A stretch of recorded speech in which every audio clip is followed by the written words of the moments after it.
Muito boa noite, são 19 horas, aguardando hoje ansiosamente conexão com Maceió, para a gente poder... Ó, João foi o primeiro a entrar, hein, João? Tá afiadíssimo aí. Aguardando conexão com Maceió para a gente falar hoje com o nosso grande amigo Jorge Eustáquio. Como é que tá o... Epa, o som tá bom aí? Como é que vocês estão aí? Tá beleza o som, João? Tá show aí? Maravilha, tá? A recepção tá boa, tá tudo em ordem. Maravilha, vamos esperar o pessoal entrar. E aí, pessoal, como é que estão indo de recomeço de trabalho? Tudo em ordem? Tudo bem com vocês?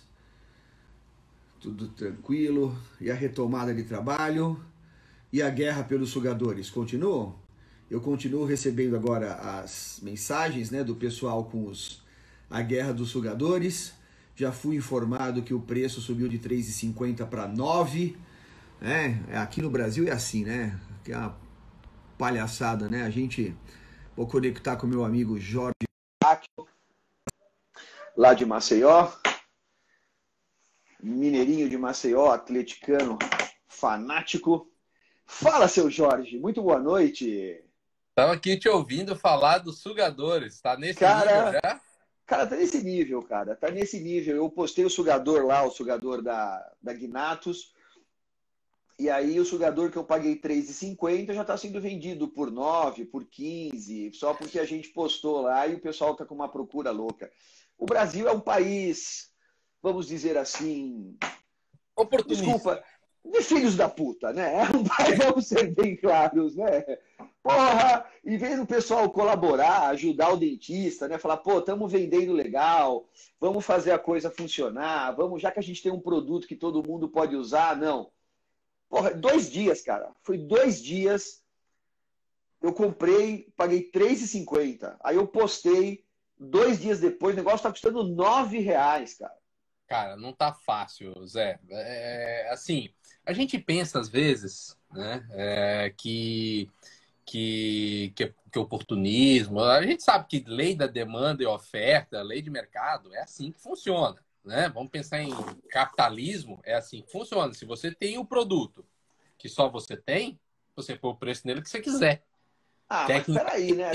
Mas não é o momento. Estamos numa situação. Não é o momento para isso, né? E assim, por exemplo, R$3,50 ele estava ganhando. Ele vendendo a R$3,50 ele estava ganhando. Então, assim, se ele já estava ganhando. Com certeza, com R$3,50 já tinha uma margem absurda. Ele já deve gastar para fazer 50 centavos, né? Nem isso. Quando você olha a matéria-prima e coisa, cara, é impressionante o preço de certos produtos que a gente tem no mercado e o custo que leva para fazer o produto ou fazer o que é a ideia que é o caro, né? Não, então, boa noite, meu amigo. Vamos aproveitar o momento. Muito boa noite, cara. É um prazer enorme ter você aqui.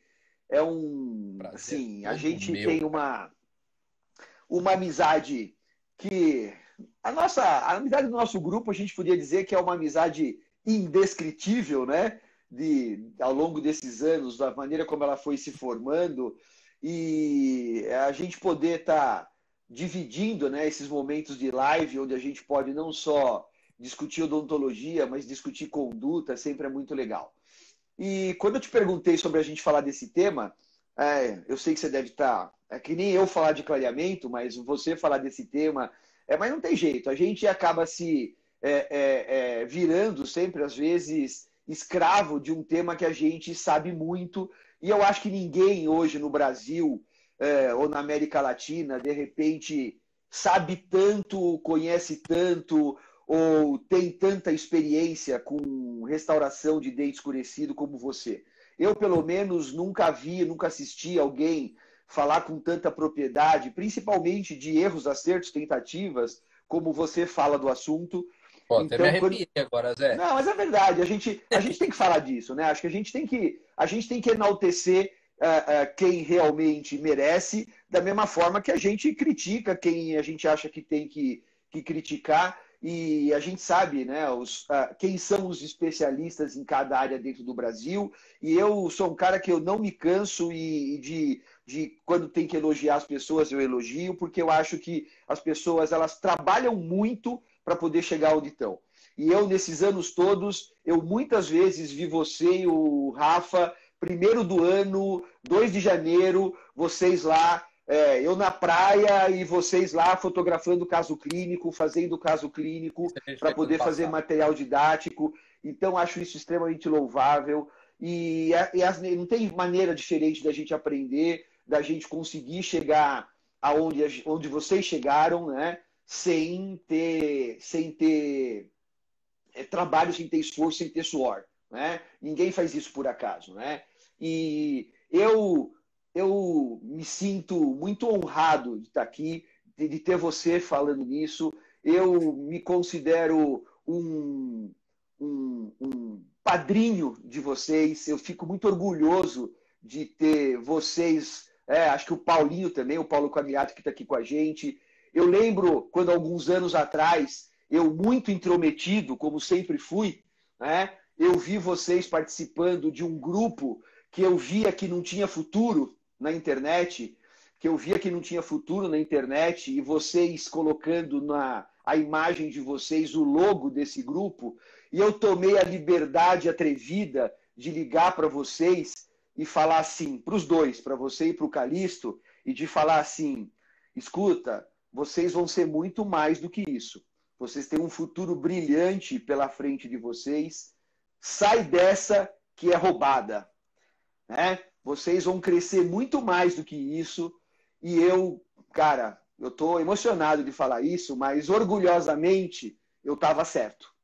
Tá. Porque vocês estão num patamar hoje muito acima do que aquele grupo chegou. E você sabe que quem era um dos mentores daquele grupo hoje está lá embaixo, vocês estão lá em cima, e eu me sinto muito feliz, né, de vocês terem chegado aonde eu imaginei que vocês fossem chegar. Parabéns, parabéns porque vocês chegaram aí, foi pelo trabalho de vocês, e vamos começar nossa live, senão a gente chora junto aqui. Então vamos lá, Jorginho. Bem escurecido. Você acha que existe... Agora, não, você deixa para depois, senão você vai, a gente não fala isso. Seguinte. Não, senão se a gente começar, o pessoal quer falar de vídeo de dente, porque eu vim falar. Bora. Depois você fala. Conversa fiada. Vamos lá. Seguinte, dente escurecido, como clínico, cara, você acha que existe algum desafio maior para o clínico do que restaurar um dente escurecido? Eu acho que não. E você? Um central, isolado? Um dentinho? Um central. Um central. Porque meter 10 facetas é fácil, amigo. Isso é trabalho para qualquer um. Um central. Você acha que então, tem gente maior? Que resolve desse jeito, né? Tem gente que resolve desse jeito, né? Com 10, com 20. Mas... Então, Zé. Vamos lá. Primeiro ponto aí. Para mim, uma das coisas que mais me desafia no consultório é encontrar um dente isolado para fazer. Seja o que for nesse dente.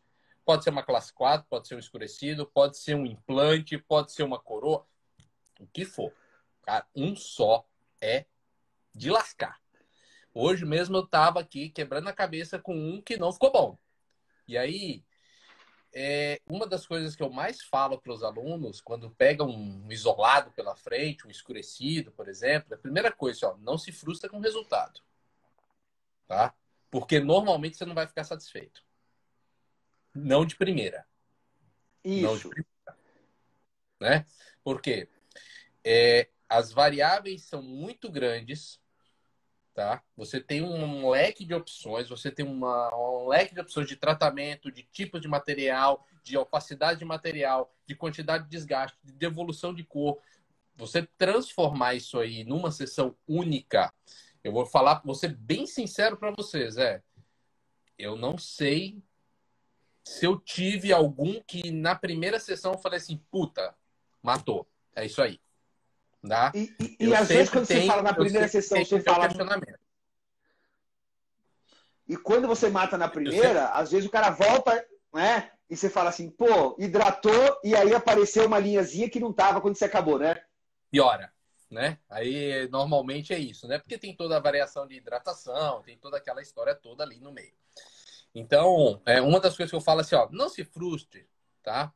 Porque o seu primeiro resultado não vai ser bom, você vai repetir mais uma vez. Se você tiver que repetir uma segunda vez, repita, tá? Mas aprenda uma coisa. Isso eu faço sempre com o aluno. Você aprende muito mais observando e tentando identificar seu erro Isso. para poder corrigir, do que acertando ou te dar uma fórmula matemática aqui que vai funcionar, né? Porque assim, ó, em geral, o dentista é ruim de diagnóstico, é ruim de prognóstico, é ruim de plano de tratamento, né?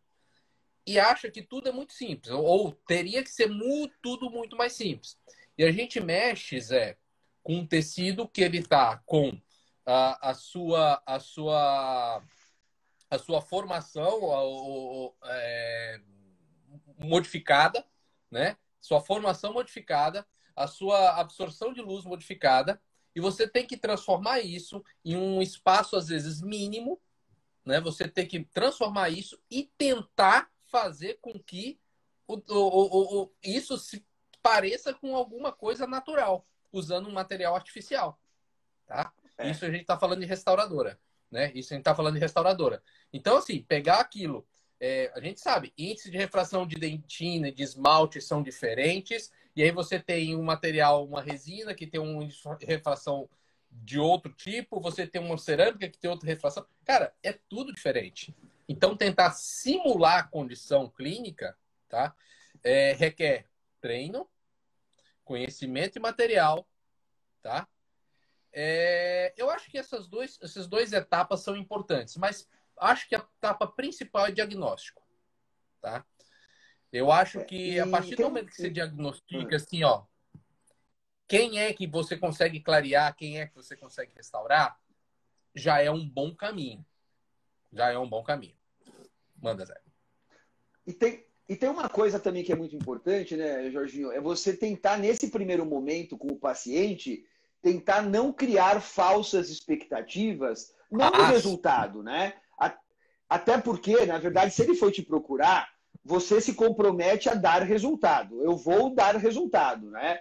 Eu acho que o que você não pode se comprometer é em quanto tempo e em quantas tentativas você vai conseguir chegar nesse resultado. Isso que é importante, né? Isso. E eu acho que tem uma coisa absolutamente importante, é você jamais cair na tentação, e eu acho que graças a Deus eu tenho eu consegui até agora chegar nisso, né? De não cair jamais na tentação de fazer os dois, né? Ou seja, eu vou resolver o seu problema sem precisar fazer os dois, né, Jorge? Sem cair na tentação de, não, né? Vou fazer o outro porque aí eu acerto fácil, né? Eu vou até tomar a liberdade aqui, mostrar justamente isso que eu estava discutindo hoje. Não, tomar liberdade, você tem toda a liberdade. A live é sua, pô. Não, porque assim, um paciente que eu estou tratando agora. Se bobear, ele está aí na live me olhando. Aí, Zé. Olha o tamanho do pepino. Tá? Eu tenho um dente que ele é mais largo do que o outro. Ele é mais curto na cervical, mais curto na incisal. Ok? E esse paciente passou por um colega. Opa, desculpa. Esse paciente passou por um colega que ele tinha uma classe 4 nesse local. A classe 4 tinha uma frequência de fratura. E aí ele conversou com um dentista, o colega profissional, e falou assim, será que a gente não consegue fazer nada mais definitivo que eu não tenha que mexer? Aí ele fez essa faceta de porcelana aí, que é uma resina, obviamente, né? Então, assim, o paciente já veio assim, meio que preparado do ponto de vista psicológico, assim, porque de tanto mexer e não ter ficado bom, qual foi a proposta do colega? Vamos fazer o outro, porque aí faz os dois iguais, né? E eu já passei por algumas situações como aquela essa, história, né? De já pegar... Já que eu manco de uma perna, né? Eu já andei pegando casos em andamento. que o cara meteu nos dois, pegou um central desse rígido aí e meteu um preparão para laminado. Laminado não, laminado de um dedo de grossura, né? Para compensar o vizinho que era uma coroa sobre implante, né? Então, cara, a gente tem que pensar muito assim, ó. Esse é um caso, por exemplo, um caso extremamente difícil, porque assim, devolver anatomia para um caso como esse, que você tem diferença de largura, você tem um mau posicionamento no lateral, é bem complicadinho, não é fácil de fazer. Então, assim, isso é uma coisa que realmente desafia. Só uma coisa, Jorginho. Quando eu falo, gente, não mexer nos dois, muitas vezes você precisa, às vezes, mexer um pouco na largura, sim, acrescentar um pouco de resina, reanatomizar o lateral. Quando eu falo não mexer nos dois, gente, é não meter broca num dente que é rígido e você simplesmente meter duas facetas ou desgastar um dente rígido pensando em ganhar estética nesse outro dente, tá? Às vezes o acréscimo de resina para você acertar a vestibularização, isso é válido, tá? O que não é válido é você desgastar dente pensando nisso, tá? Jorge, uma outra coisa que é importante, que eu acho muito interessante, já existe no teu protocolo de trabalho, muitas vezes nessa tentativa inicial, dentro dos casos de dentes escurecidos, você fazer para o paciente um approach inicial, por exemplo, olha, a gente vai fazer uma tentativa eventualmente com resina e a gente, dentro dessa minha mudança, a gente pode partir para um protocolo, às vezes, um pouco mais invasivo e partir para um laminado. Existe essa possibilidade dentro da tua maneira de trabalhar ou isso é uma coisa que você raramente faz ou você não faz? Zé, só deixa eu voltar um fatorzinho que você estava falando aqui, de você tocar em outros dentes também. Aí uma das coisas que eu estava discutindo aqui, hoje, é isso aqui, ó. Eu estou aqui desenhando onde ficou ruim a minha faceta. E por que ela ficou ruim? Ela ficou ruim porque eu tenho uma diferença de borde sisal desse lateral aqui, que aí você começa a querer compensar isso, você deixou o central mais curto, né? Esse lateral, por ser girado, me dá espaço aqui, é como se eu tivesse um diastema, né? Então, eu tenho que reanatomizar esse dente se eu quiser que esse fique bom. É bem por aí. Então, lógico. Assim, por isso que eu tô falando, harmonia, né? Harmonia. Por que eu errei, no caso? Porque eu não planejei. Eu não inserei, não mandei inserar, não fiz um bom planejamento, né? Se eu tivesse visto isso no planejamento, muito provavelmente eu teria visto para o paciente e falado assim, ó, cara, nós vamos precisar mexer mais dente realmente para ficar realmente bom, né? Eu precisei errar para poder aprender. Quando você fala em relação a... Pode falar, Zé, pode falar. Isso, às vezes, é uma coisa que até na primeira consulta, se você bota o cara na cadeira, pega um pouco de resina e você constrói isso, você consegue enxergar, né? Esse é um paciente que chegou indicado de um colega, eu só ouvi o paciente uma vez, entreguei um par de seringa de clareamento para ele, vamos dar uma mexidinha na cor do dente aí, tá? E aí depois nós vamos sentar para fazer a faceta. Cara, foi no olho. Eu cheguei lá sem enceramento, sem guia para fazer freehand, né? Ou seja, tudo errado. Tudo errado, tá? E assim, não é porque... não tô querendo contar a historinha, não. É porque a gente é negligente, às vezes, em certas coisas, né? Nós precisamos ser um pouco mais focados nesse tipo de coisa. Eu falei assim, o dentista, ele erra onde? No planejamento, né? Ele erra no diagnóstico. Né? É um paciente que já vem desgostoso, cara. Esse paciente para eu perder é fácil. É fácil, né? É o tipo de paciente que é fácil de perder. Né? Uhum. Ele chegou lá, não, tô satisfeito, tô feliz, né? Mas eu sinto que ainda tem espaço para melhora, né? Ou seja, observador, ele já viu que pode melhorar, né? Claro, e hoje lógico. Os pacientes são cada vez mais críticos. Os pacientes são cada vez mais críticos. O paciente entende hoje, né? Entende tudo que você está falando, tudo que você vai querer fazer. A informação hoje, o acesso à informação é muito mais fácil. Bom e ruim chega. Ele tem Isso, ele tem informação ruim, mas ele tem informação boa também, né? E ele consegue comparar as duas coisas, né? Tudo bem que você tem paciente que ele prefere o ruim, mas de qualquer maneira você tem informação boa chegando, né? Aparece uns que preferem o ruim, né? Dependendo do marketing, o marketing bem feito, meu amigo, vende. O ruim vende, no marketing bem feito ele não vende? Pô, se vende, com certeza. Pessoal, ó, pega o aviãozinho que tá embaixo e chama quem não tá com vocês na live, colegas, vocês sabem, porque vocês vão ver que nessa live vocês vão ter muita informação importante. Daqui a pouco o Jorge vai falar de desgaste, vai falar de opacificador. Vocês vão ver que vocês vão ter muita informação que para vocês vai ser de muita valia e é informação que na clínica aparece toda hora. Então, chama os amigos, chama quem você sabe, porque todo mundo passa por isso na rotina do consultório. Então, volta só aquela pergunta que eu te falei, Jorge, dessa coisa de você, de repente, começar um tratamento e, de repente, ter que mudar o rumo, muitas vezes, pensando que, ó, a gente vai tentar, se de repente eu não conseguir, a gente parte para uma outra abordagem. Porque já aconteceu comigo, por exemplo, só que o contrário. Por exemplo, de eu começar um planejamento de laminado e eu errar tantas tentativas com o laboratório, que eu falar, chega, eu vou partir para a resina, porque na resina eu me garanto, e às vezes o laboratório não acerta, na resina eu sei que eu vou acertar. Né? Zé, nessa questão restauradora,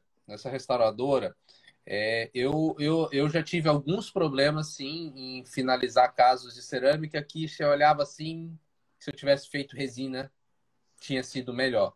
A gente não pode dizer que nunca fez um caso que ficou... Cara, isso é o que mais tem a gente falar. Olha, eu fiz um caso que não ficou 100% na cerâmica, teria sido melhor para resina. Às vezes até a própria questão da indicação, né? Até a própria questão da indicação. Então, eu acho que quando a gente discute as estratégias restauradoras, aí, a diferença entre resina e cerâmica, a gente tem que pensar em alguns fatores. Primeiro, o que eu quero de longevidade para o caso? O que eu preciso de longevidade para o caso? Para obter longevidade, a gente pode pensar que cerâmica, teoricamente, ela vai ser mais longeva do que uma resina. Mas depois vamos discutir essa longevidade também, né? Vamos lá discutir depois. Mas, às vezes, para ela ser mais longeva ou para eu ter indicação da cerâmica, às vezes eu preciso de optar por mais recursos restauradores. Pino. Né?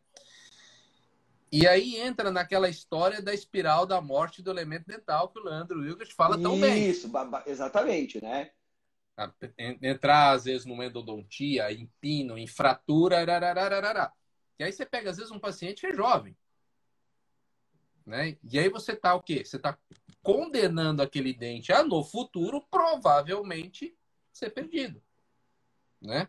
Assim, a gente não mata a charada dizendo que vai perder, mas ele pode ser um dente que no futuro dê problema. Então, Zé, acontece sim, de alguns casos a gente está lá no meio, tô lá metendo uma resina lá e não estou conseguindo resolver, vou ter que ir pro protético, né?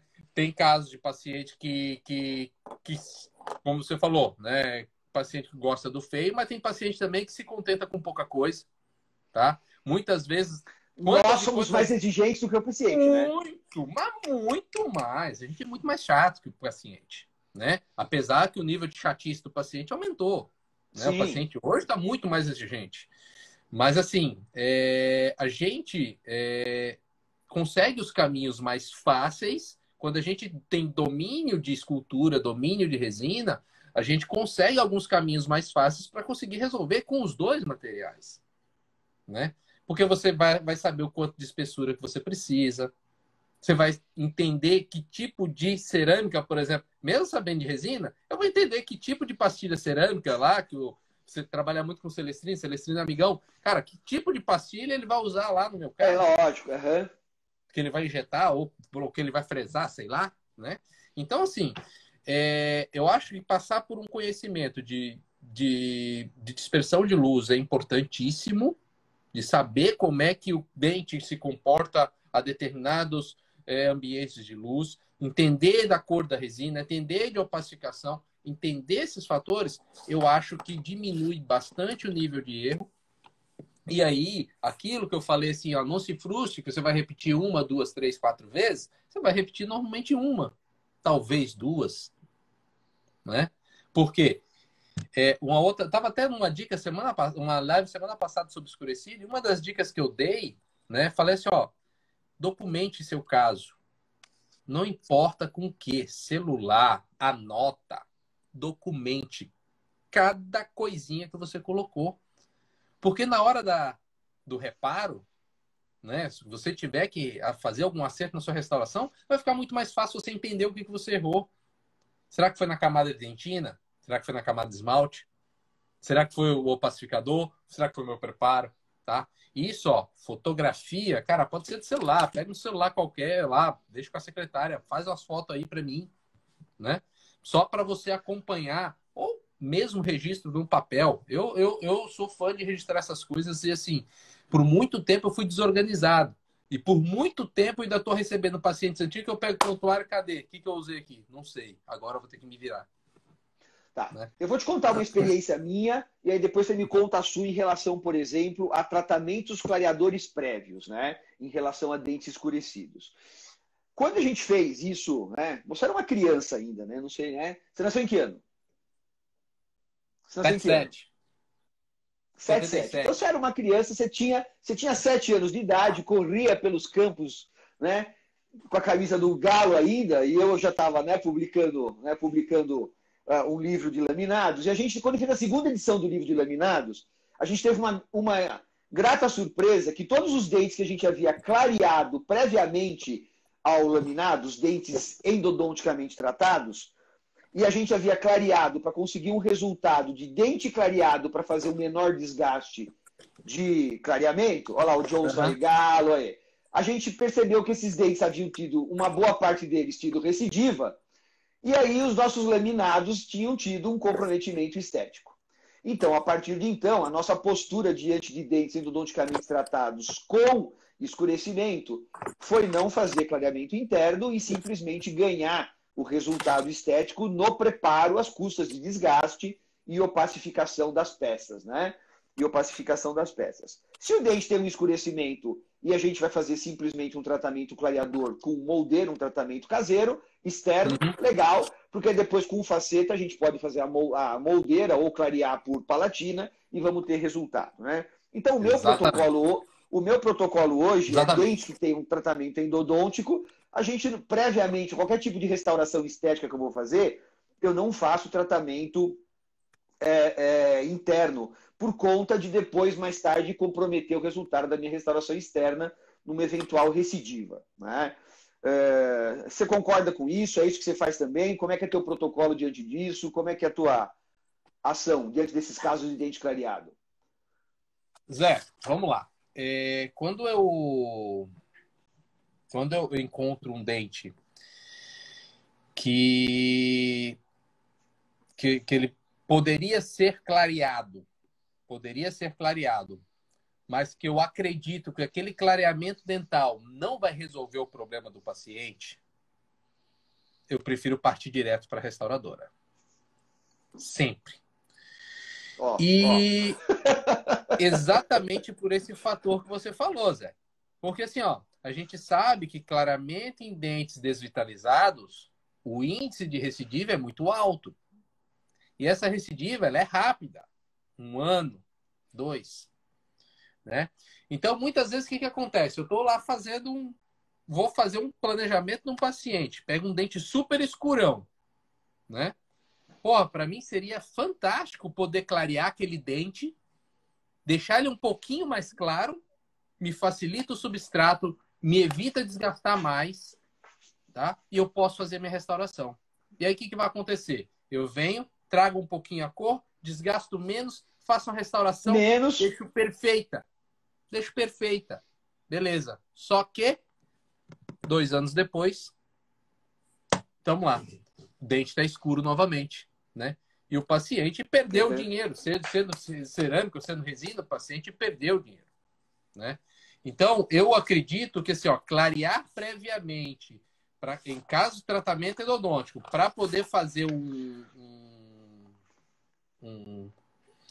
um laminado, uma faceta de resina, cara, uma restauração, eu acho bobagem. E várias vezes, laboratório técnico me pedia, eu trabalhei muito tempo com o Cristiano Soares, antes dele ir para Nova York. E o Cris falava assim, pô, Jorginho, clarei aqui que facilita para nós. Eu falei, facilita para você e depois facilita a segunda vez que eu vou ter que repetir exatamente. Trabalho, né? O Johnson está fazendo uma pergunta aqui, né? Que ele está falando assim, e a opção de restaurar a câmara com resina de maior opacidade e maior valor? Johnson, depende muito de você ter um dente vizinho, porque às vezes você tem um dente com algum valor com maior translucidez, você não vai conseguir tirar essa opacidade nunca depois, né? Nem sempre funciona, cara. Nem sempre funciona bem, tá? Eu já fiz muito isso já, de chegar lá e tentar compensar dentro da câmara pulpar, jogando uma resina de alto valor, um OW. OW, né? Quantas vezes eu usei um OW da Melogen para tentar corrigir cor dentro do dente, cara? Não vai, não chega, né? Não chega tão bem, não. Tô vendo uma pergunta aqui interessante, ó, dente calcificado. A calcificação distrófica é a única situação clínica, tá? Que eu não sei como vai ser o resultado e eu prefiro clarear. Então, sabe qual é o problema disso, Jorginho? A calcificação distrófica deixa o dente extremamente opaco, cara. E o grande problema é quando você tem um dente que está extremamente opaco. Deixa eu só achar um caso aqui para mostrar para a moçada. Ele é extremamente opaco e aí você tem um dente do lado muito translúcido. Porque a calcificação do dente, você tem uma atresia do canal, às vezes por trauma, e às vezes por parafunção. Então o paciente às vezes tem o cara que rói unha, o cara que tem parafunção, ele vai ter atresia do canal e o dente vai ficando opaco. Isso não adianta clarear, porque o clareamento, cara, ele vai... Na verdade, o que o clareamento faz? Isso a gente até discutiu com o Mioto no último Bridges.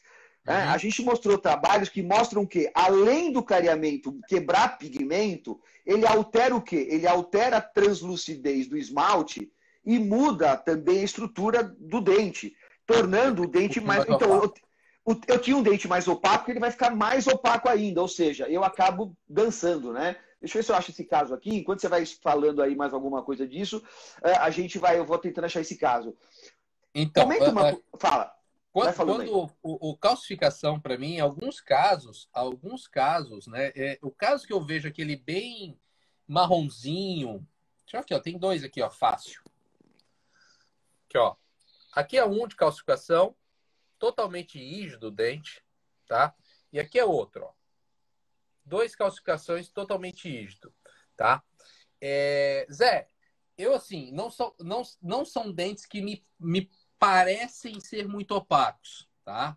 Tecnicamente, ele não me parece ser muito opaco. Até porque a gente sabe que a dentina reacional, teoricamente, ela é mais translúcida, né? A dentina terciária, teoricamente, ela é mais translúcida que a dentina normal da gente. Só que é a única situação clínica que eu prefiro clarear do que restaurar, porque eu vou preservar uma estrutura de dente que está completamente sadia, íntegra. É que eu não sei se a luz vai mostrar aqui, ó. Olha esse caso aqui, Jorginho. É que a luz aqui não vai ajudar. Mas esse aqui, o dente tá... Esse aqui, ela veio para mim pós-clareamento já. Então já veio o brancão opacão.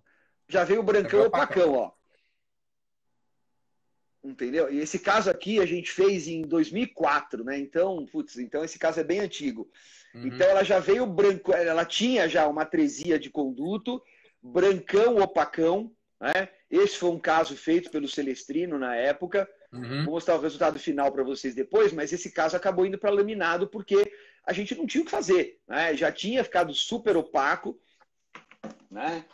Aí realmente, assim, por isso que eu digo o seguinte, que as situações de calcificação é a única situação que eu tenho muita dúvida. Porque, assim, ó, ele pode responder ou não. Né? Pode responder ou não. Né? Tem casos que não responde. Segundo, se não responder, será que eu vou conseguir clarear? Ou será que eu vou conseguir se restaurar? Porque eu vou ter recidiva. Né? Vou ter recidiva lá para frente. Então, eu converso muito com o meu paciente. Falo com ele assim, ó, fazer o clareamento é menos invasivo. Agora, você quer o quê? Você quer que eu resolva isso, vamos lá, de uma vez? e aí a gente restaura ele, mete um laminado e pronto, acabou, ou faz uma faceta e pronto, acabou. Ou você quer ficar aqui no clareamento, daqui a 2 anos você volta, faz outro clareamento, porque é a única coisa que vai poder preservar seu dente. Olha o resultado desse caso. Esse caso foi feito pelo Celestino. Deixa eu vocês dar um toque na tela, se dá uma melhorada aqui para ver, ó. Pô, melhorou, melhorou. Melhorou bem, né? Deixa eu dar passar para frente aqui. Bom. Ó, deixa eu dar um. Toca na tela de novo aí, Zé. Vamos ver se dá para ver aqui. Vamos ver. Ó.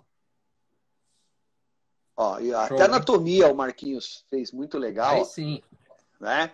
Mas é um caso difícil também, né? Caso complicado de um dente só e extremamente opaco, né? É isso aí, Zé. É isso aí. Então, assim, calcificação também é um caso que a gente, às vezes, tem muita dúvida se vai restaurar direto, se parte para clareamento. Se eu tenho um dente que ele é muito íntegro e o paciente não quer mexer, eu faço força para ele clarear mesmo, para não mexer nesse dente. A vantagem desses casos de opacificação, ao contrário dos casos de escurecimento, é que a gente não tem uma cervical, às vezes, hipercromática, que é onde a gente tem os maiores desafios, né, Jorginho? Exatamente. Onde a gente tem os maiores desafios, né? Então, já que a gente falou em cervical, o que em termos de desgaste, né? Você trabalha do mesmo jeito? O desgaste que eu vou fazer para uma restauração de dente escurecido em resina, uma restauração para dente escurecido em cerâmica, você trabalha na parte de preparo, pensando num dente muito escurecido, tá? Não estou pensando num dente, um dente muito escurecido. Você prepara igual cerâmica e resina? Não. Quais são as diferenças desse preparo de um dente muito escurecido para cerâmica e resina no teu protocolo de trabalho? Para cerâmica eu desgasto menos que para resina. Começa por aí. Tá? Por quê? Para que o dentista possa ter espaço suficiente para brincar de massinha e colocar as massinhas na opacidade certa, você tem que ter espessura de material. Então é a única coisa que é a única situação clínica que eu vejo onde eu precisaria desgastar menos se for para cerâmica do que para resina. Tá? Mas com resina eu tenho algumas outras vantagens. Com cerâmica, normalmente eu vou desgastar borda e sisal. Chegou onde eu com queria resina, chegar. muitas vezes eu não preciso. Com cerâmica, com resina, por exemplo, eu posso aprofundar meu preparo em áreas mais escuras, porque às vezes não é o dente todo escuro, a gente está trabalhando, como você falou, numa cervical hipercromática, né? Não é o dente todo escuro. Então, eu consigo trabalhar, às vezes, ali mais profundo, trabalho aquela parte do substrato, e aí, em cima disso, a gente vai restaurar. Então, assim, o preparo ele pode ter profundidades diferentes de acordo com o substrato que a gente está trabalhando. Né? Cerâmica não, né? Você tem que ter um preparo... Eu vou ter que dar aquela desgastada padrão em tudo para que a gente tenha uma cerâmica mais ou menos da mesma espessura no material inteiro. Né? Então, a gente tem algumas diferenças básicas aí. E assim, você falou assim, o dente é muito escuro. Muito escuro. Muito escuro é quanto de desgaste, quanto de espaço que eu preciso. Olha, Zé, se o dente for muito escuro mesmo, menos que 1,5 não dá para fazer nada. Tá? Exatamente. 1,5 você não consegue ter resultado. Aí, tá? É de 1,5 para 2. Aí, cara, eu acho que você chegou em 2 pontos que eu acho que vale, né? Aí o pessoal, sabe aquela coisa que o pessoal fala assim, nossa, valeu a aula, né? Eu acho que isso que você falou agora, lógico que tem muita coisa valendo, mas tem umas coisas que eu acho que elas passam a ser fundamentais. Isso que você falou agora, eu acho que tira da cabeça das pessoas alguns dogmas, né? Que, a resina é sempre mais conservadora que a cerâmica. Nem sempre. E o que você tocou num ponto que é fundamental, né? Agora, qual é a chance de uma cerâmica que você vai ter que desgastar a cervical, que você não vai ter adesão total em esmalte, dela falhar? A literatura mostra que uma faceta de porcelana cimentada em dentina na cervical, ela tem uma condição de falha precoce muito maior. Falando em cerâmica, chegou nosso amigo Carlinhos Arcanjo. Manja pouco de cerâmica né? Esse aí, na verdade, depois você chama ele para fazer um de cerâmica com você. Faz o mesmo, está faltando. Tema. Manja pouco, né? Manja pouco de cerâmica, né? Porra. Não, mas o dele eu vou falar de laminagem posterior, que esse é o que ele manja mesmo, né? Aí, você tocou num ponto que é crucial. Mas então, sabe, mas eu vou ser mais invasivo na resina? Não, porque a resina me dá chance, por exemplo, de invadir menos proximal, de preservar a borda incisal, né? De De tantas repetir, outras, de repetir, de retocar, né? De, por exemplo, reparar. de usar, por exemplo, a meu favor o opacificador, que é uma coisa que na cerâmica eu não tenho como usar, É quem vai né? usar o laboratório. Usar o laboratório e você não tem esse critério, né, de controlar essa opacificação do laboratório. Porque o laboratório, muitas vezes, ele não vai usar esse opacificador, por exemplo, numa única área, coisa que você pode fazer. Isso, isso, isso. Né? Muitas vezes me perguntam assim, Zé, é, eu vou mandar um caso para o laboratório. O núcleo metálico fundido que tem lá na boca do paciente já, por exemplo, ou um substrato muito escuro, faz uma resina ali em cima para opacificar para mandar para o laboratório? Cara, eu acho isso desnecessário. Se eu vou ter que opacificar uma coisa que o laboratório pode opacificar, eu prefiro que ele opacifique. Ele esconda isso para mim. Eu vou dar isso, agora tem que dar subsídio para ele. O que é? Espaço. Espaço, espessura, né? Se Espessura. o cara não Né? tem espaço para trabalhar, cara, né? Núcleo metálico fundido para você fazer com cerâmica, vamos, um IMEX ou cerâmica pura aqui, cara, Você tem sem recursos pensar para em isso hoje. zircônia, sem pensar em zircônia, que eu não gosto muito de zircônia. Não sou. Os Eu meus, estava discutindo os isso, meus... estava falando com o Rafa esse outro dia. Eu discuti isso junto com o Rafa. Na live que eu fiz junto com o Rafa, nós falamos isso bastante, né? Pessoal, a gente já vai falar, quando a gente entrar na parte do opacificador, aí nós vamos falar só disso, e aí o Jorginho vai dar para vocês a lista toda de opacificadores. Passou umas Aí perguntinhas pode... de clareamento aí, eu volto, tá? Eu digo. A gente vai voltar nisso aí, tá? O falo. Jorginho vai falar de opacificador, de material depois, de marca de material. Ficam tranquilos que a gente está guardando isso para uma segunda parte da live, onde o Jorginho vai elencar toda essa... falar da técnica, tudo certinho para vocês, tá? Beleza. Então... E o combinado que eu tenho com o Zé para hoje é que só tinha hora para começar. Exatamente. Então... Enquanto tiver pergunta, a gente está ficando aqui, né? Então, a gente tem essa... Estava falando com o Jorginho, estava falando com o Rafa isso, né? Eu trabalho muito pouco com zircônia, né? Ah, mas é porque você não gosta? Não, porque eu acho que o que eu tenho hoje de silicato de lítio, por exemplo, ele me satisfaz. Ele supre as minhas necessidades. Então, eu não tenho... por que você não gosta de zircônia? Não é porque eu não gosto, né? Não é questão de não gostar. É questão de que me supre as necessidades, né? De eu ter o que eu consigo fazer com disilicato de lítio. E se eu consigo trabalhar com um substrato, por exemplo, que hoje me é adesivo, é condicionável, esteticamente me supre as minhas necessidades, eu domino... Precisar de retenção friccional. Entendeu? Eu domino e me permite preparos mais conservadores. Ah, mas eu tenho...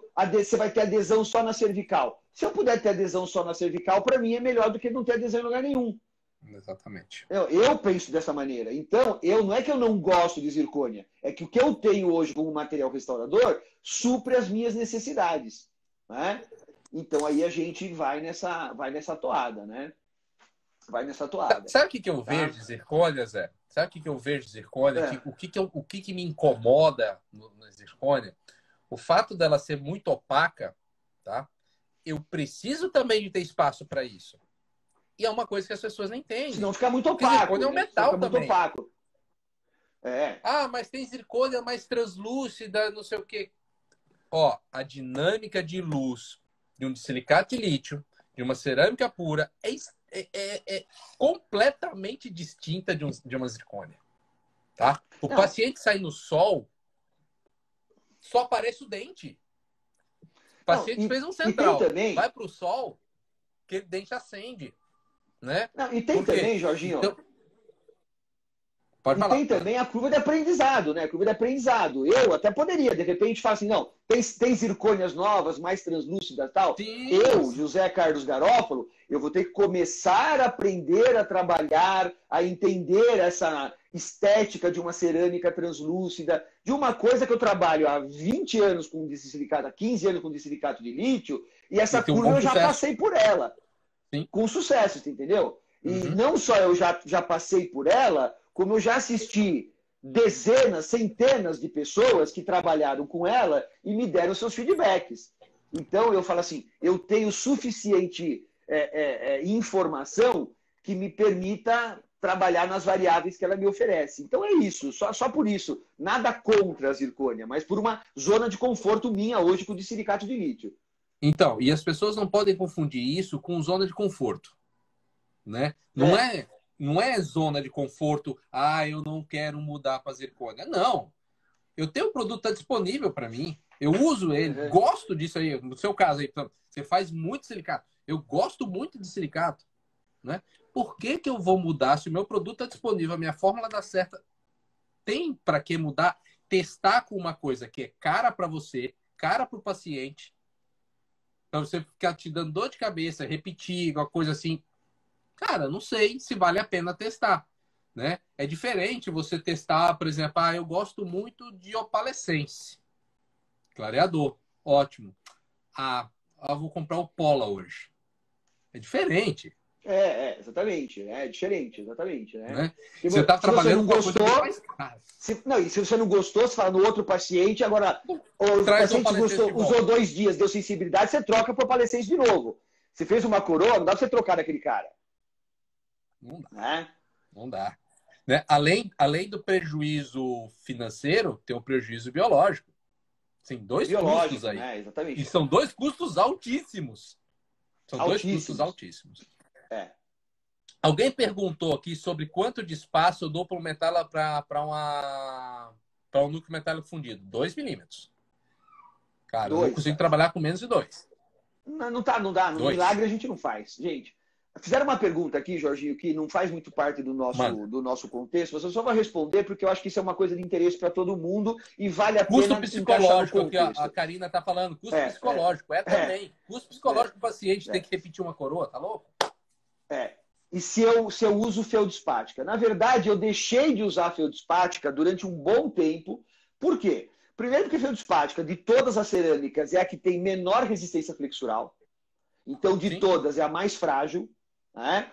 Deixei de usar de feldspática por quê? Porque para o laboratório é a mais difícil de trabalhar. Era troquel refratário, aplicação por técnica certificada, várias queimas e tal. Né? Então, ficou para o laboratório inviável. Para ele é muito mais fácil injetar e estratificar em termos de resistência ou injetar monolítica e maquiar. As monolíticas são muito mais resistentes. Quando que eu voltei a usar a feldspática? Quando eu adquiri um sistema CAD-CAM Chairside, e aí eu tenho blocos de feldspática pré-fabricados, que não tem bolha, não tem trinca, maior resistência, mas eu uso numa situação específica. Eu uso feldspática para quê? Para fazer unitários posteriores de pequeno volume. Que eu tenho condição, no meu consultório, por exemplo, de fresar, dar acabamento e cimentar numa sessão só. Porque para mim é prático, rápido, eficiente. Econômico do ponto de vista de gasto e lucrativo do ponto de vista de pagamento para o paciente. Com altos índices de resultado. Quanto que eu tenho instalado na boca em 4 anos? Mais de 600 elementos, com índice de sucesso acima de 95%. Estatístico, marcado lá, guardados os bloquinhos, tudo bonitinho. Funciona? Funciona. Você não faz anterior? Não, por quê? Porque eu não vou sentar, maquiar, acabamento, eu não sou protético. Então, eu uso feldspática nesta condição. Funciona? Funciona pra caramba. Por quê? Porque é uma cerâmica que hoje a gente tem confiabilidade. Você conhece quem trabalha com feldspática bastante em situações de reabilitação? João Palmieri. Confia pra caramba. Em que situação? CAD-CAM. E faz as reabilitações, né, com feldspática e confia pra caramba. Eu acho que a gente voltou a acreditar um pouco mais em feldspática, né, a partir do momento que a gente voltou a ter os CAD-CAMs. Tá? Vamos voltar para os entes escurecidos. Então, espessura, Jorginho. Espessura eu acho que é fundamental. Né? Eu acho que na hora de você fazer a parte restauradora, o que vai determinar a espessura ali? Né? Primeiro, vamos determinar. Vamos fazer com resina, vamos fazer trabalhos diretos ou indiretos? Né? Resina ou cerâmica? É o primeiro fator aí. O que vai diferenciar de um e de outro? O grau de escurecimento. Tá? Quanto mais escuro, teoricamente, eu teria que desgastar mais em profundidade em resina, tá? Porém, em resina a gente consegue, às vezes, trabalhar algumas áreas. Não precisa, às vezes, desgastar o dente inteiro, como na cerâmica precisa, porque eu preciso de uma via de inserção, tá? Que mais que pode variar? Vamos partir só pensando em diretas, tá? Para mim, são duas variáveis importantes. O grau de escurecimento, voltamos para ele. Quanto mais escuro, mais precisa desgastar. E o tipo de opacificador que eu tenho disponível. Jorginho, só para a gente complementar o raciocínio, para mim me parece lógico, né, até em termos de previsibilidade, que eu fazer uma resina num dente muito escurecido, mesmo desgastando mais, ela me parece ser muito mais favorável em termos de longevidade do que eu fazer uma cerâmica em dente escurecido, em termos de longevidade, até pela característica de mesmo, não é, desgastando menos que a resina, eu ter que desgastar mais cervical, eu ter que envolver borda incisal, invariavelmente eu ter que envolver proximais para esconder a linha de cimentação nas ameias. Então, pensando no que seria uma longevidade previsível de um laminado, que quando a literatura fala em 90%, né, do dente e do laminado, né? Porque, por exemplo, a literatura fala que eu tenho 91% em 20 anos, desculpa, 96% em 20 anos, 91% em 10 anos, quando eu tenho colado em esmalte. Se eu estou colado em dentina, isso cai pra caramba, né? Cai drasticamente. Então, a partir do momento que eu estou fazendo um laminado praticamente em dentina, na quase totalidade do meu preparo, né? Porque do terço médio para cervical eu estou praticamente em dentina, certo? Sim, sim. Eu vou ter esmalte na proximal do terço médio incisal. Então, pensando nisso, até em previsibilidade e em termos de manutenção, num dente muito escurecido, fazer uma resina até que você acaba tendo uma previsibilidade de longevidade maior, né? Sim, sim. Quando a gente fala em laminado cerâmico, outro dado bem importante é laminado que tenha áreas aderidas em dentina, né? Que ele tenha mais de 50% de área aderida em dentina, ele tem 10 vezes mais chance de falhar do que se fosse só em esmalte. Ele falha 10 vezes mais do Tá que lá se o fosse trabalho só do esmalte. Calamita, do Galipe, né? Do Christian, né? Que Exatamente, mostra isso, né? exatamente aquele E trabalho. principalmente se você ainda aumenta a borda incisal, né? Aí a coisa vai pior ainda, né? Vai embora, né? Então vai embora. Então a gente tem que pensar que cerâmica, ela pode ser uma técnica que você preserva dente? Pode, desde que você preserve esmalte. A partir do momento que você não preserva esmalte, já começa a ser questionável o tipo de cerâmica que você tem que fazer. Porque se você pensar direitinho, Zé, um dente tratado endodonticamente, ok? O cara fez um acesso palatino. Tá bem escuro. Depende do tipo de acesso que ele fez, né? Vamos lá. Eu preciso desgastar 2 milímetros na vestibular em espessura. Tá? Eu preciso desgastar proximal para esconder. Vai sobrar o que do dente? Aí eu tenho o dente do lado que tem uma borda incisal linda, maravilhosa, que eu preciso da espessura para o protético mascarar aquela incisal. Corta a incisal 1,5 milímetro a 2. Aí é faceta ou coroeta, né? Coroa. É pine coroa. Né? Por muito, muito tempo eu defendi isso. Ó. Cerâmica em cima de dente tratada endodonticamente é pine coroa. É pine coroa. Porque você tem baixa resistência ali. Onde é que eu não faço pine coroa? Quando o meu escurecimento é muito leve, muito suave. Tá? Aquilo que a gente discutiu na nossa live, aquele caso que o PV mostrou. Aí eu tenho uma entrada do conduto muito bem realizada, com um acesso endodôntico criterioso. Com bastante. Cristas marginais preservadas. Com bastante estrutura de dente preservado. Não vem com aquele dente com classe 4, classe 3. Não dá. Tá? Ou que o dente ele seja lingualizado. Aí facilita a nossa vida, né? Aí sim, se ele é lingualizado, tem espaço. Né? Você nessa história. Então, facilita a cerâmica. Foi aquilo que o trabalho que o Calixto mostrou na nossa live, mostrando que quanto maior o comprometimento estrutural você tem do dente, você vai perdendo pra caramba a resistência. E o preparo que mais compromete resistência do incisivo é justamente a perda de todo o esmalte vestibular no preparo para laminado. Que foi o que o Calixto mostrou. Exatamente. Exatamente isso aí. Né? Bora tentar mexer com resina? Você quer matar a resina. curiosidade desse pessoal em relação ao pacificador ou vamos deixar para depois, para a segunda live? Vamos deixar cair a live, você começa essa. Falta 4 minutinhos para cair essa live. Então, antes de cair essa live, eu queria te falar o seguinte. Bom, então vamos lá. Vamos finalizar isso. Então, vamos terminar com cerâmica. E eu queria que você enfatizasse, então, preparo para dente escurecido para laminado. Quais são os pontos fundamentais desse preparo no que diz respeito, por exemplo, a proximais, cervical e borda incisal, que você consideraria como fundamentais? Ó, a gente precisa Chegou mais um da gangue, ó. Rafael Monte Alto aí. Chegou mais um da gangue. Rafa, nós precisamos pensar em algumas coisas, né? Então, vamos lá. Espaço de trabalho. Via de inserção da peça. Ok? E o que eu tenho que esconder. Né? E o que eu tenho que esconder. Então, vamos lá.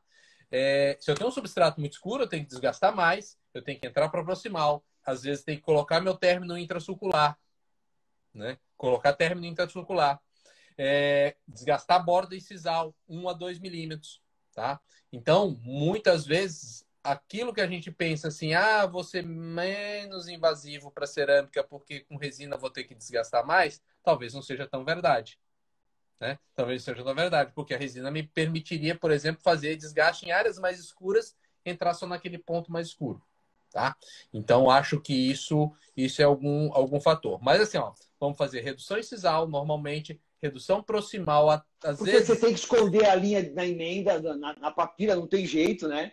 Exatamente, entrar na região da papila, entrar na proximal o máximo que der, mesmo que não tenha que romper a proximal. Exatamente, né? Mas tem que entrar Mas lá. eu tenho que levar a linha de término mais escondida possível. Com resina também a gente precisa fazer um pouco disso. Sim, lógico. Né? Com resina a gente precisa fazer. Então, assim, chegar pelo menos no ponto de contato entre os dentes, né? E aí a gente conseguir... a gente consegue resolver isso aí. Puta, uma pergunta, Tatiana. Essa pergunta é boa, ó. Se a gente pode fazer a técnica BOPT para dente escurecido. E aí, Zé? O que você acha da técnica BOPT? Eu acho que não. Porque a técnica BOPT, ela não te dá espessura de cerâmica. Depois, se o Carlinhos Arcângelo estiver aí, ele ajuda a responder. Eu não tenho experiência clínica com a técnica BOPT, mas a técnica BOPT é uma técnica que é o preparo, né, orientado, né, o preparo que a gente vai levar o suco lá dentro, restabelecer um preparo biologicamente orientado, tá, gente? De término biologicamente orientado. Você vai levar o preparo intrasulcular, você vai estabelecer um novo espaço biológico, você vai provisionalizar isso, aguardar um novo estabelecimento de espaço biológico. Só que o preparo é lâmina de faca. A cervical fica desse tamanhinho, terminando em 0 praticamente. Se você não tem espessura, como é que você vai esconder aquela? Isso é o meu ponto de vista, Tatiana, porque eu nunca fiz isso, ele não tem linha de terminação. Se eu não tenho linha de terminação, eu não tenho chanfro, não tenho ombro.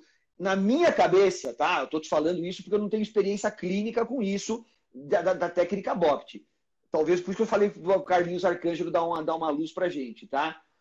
O Kimura já está falando aqui, talvez ele possa dar uma luz pra gente isso.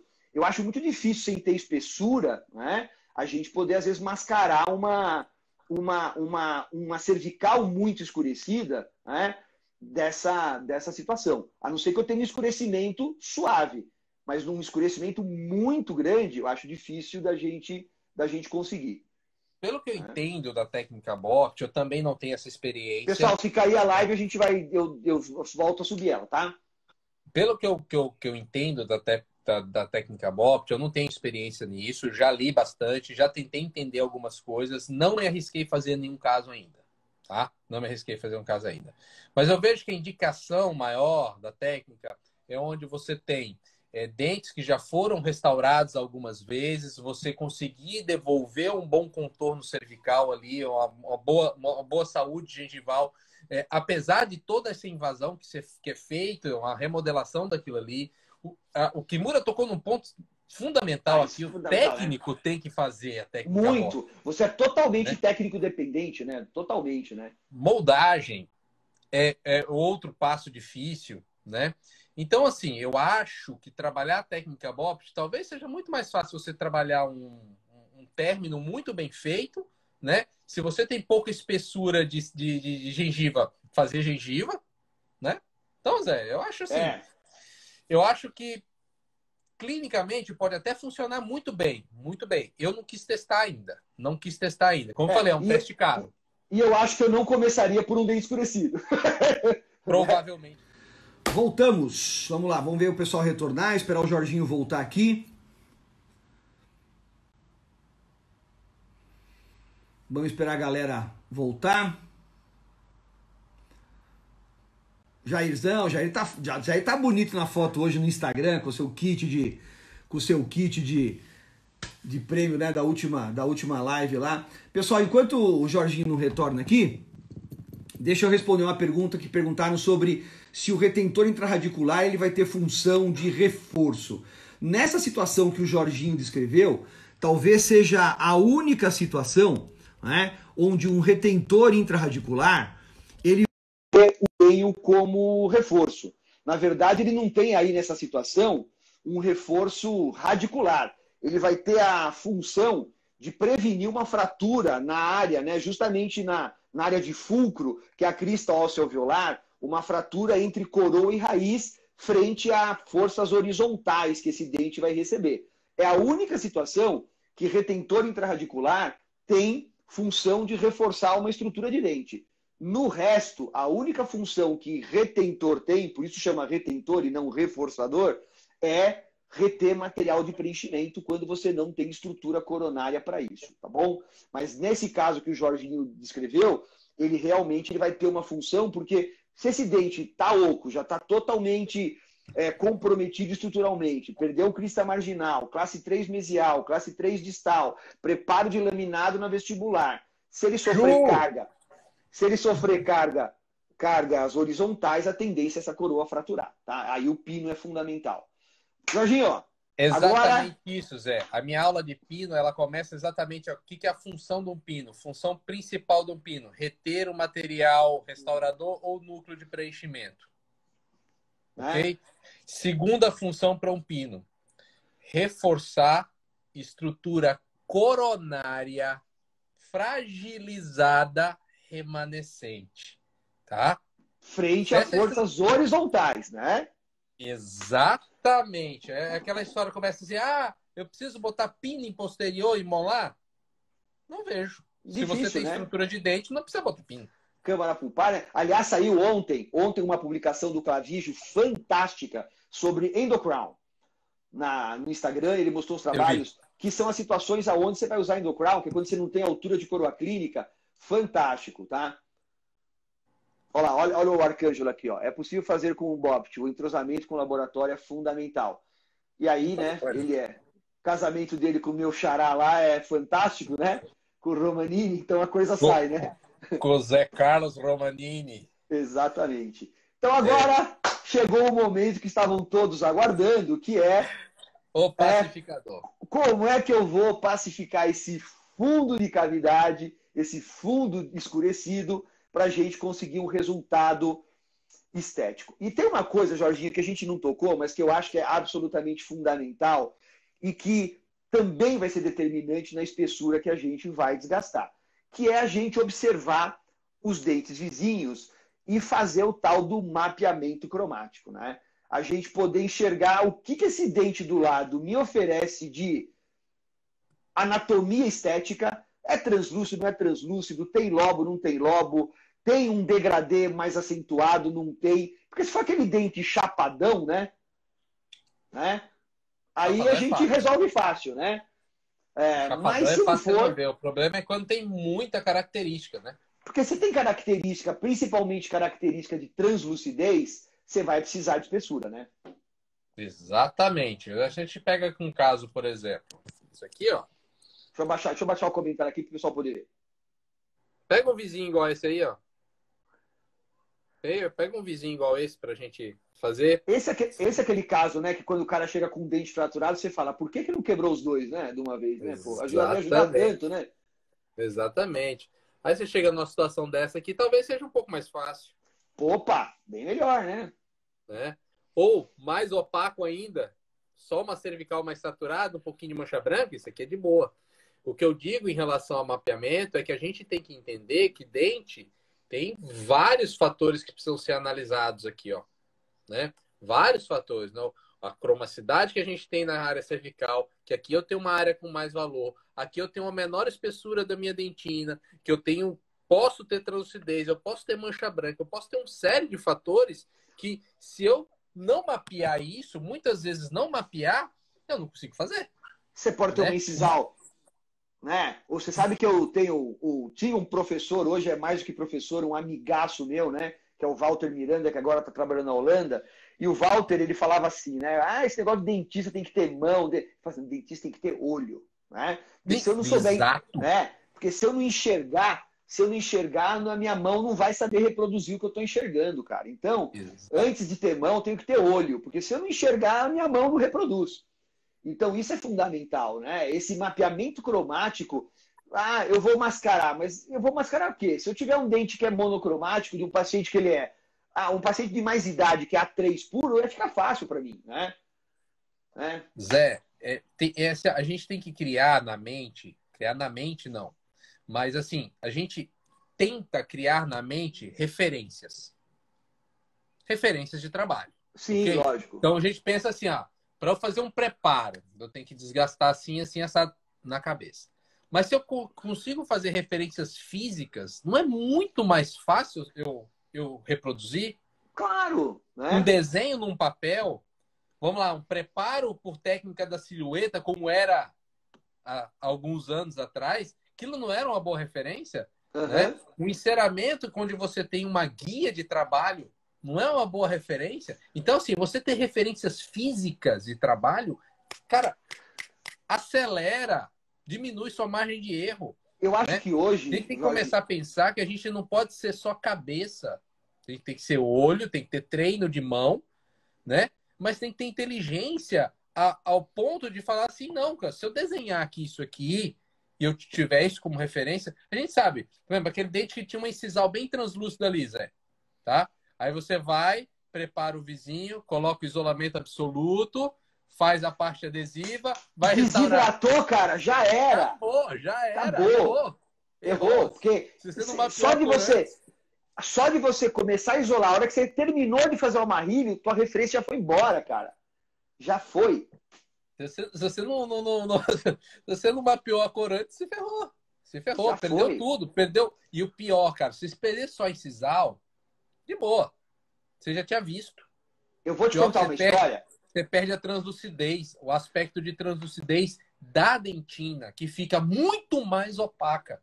E aí você começa a não entender mais como é que é o dente. Eu vou te contar uma história do José Carlos Garófalo, aluno de especialização, que se achava o fodão.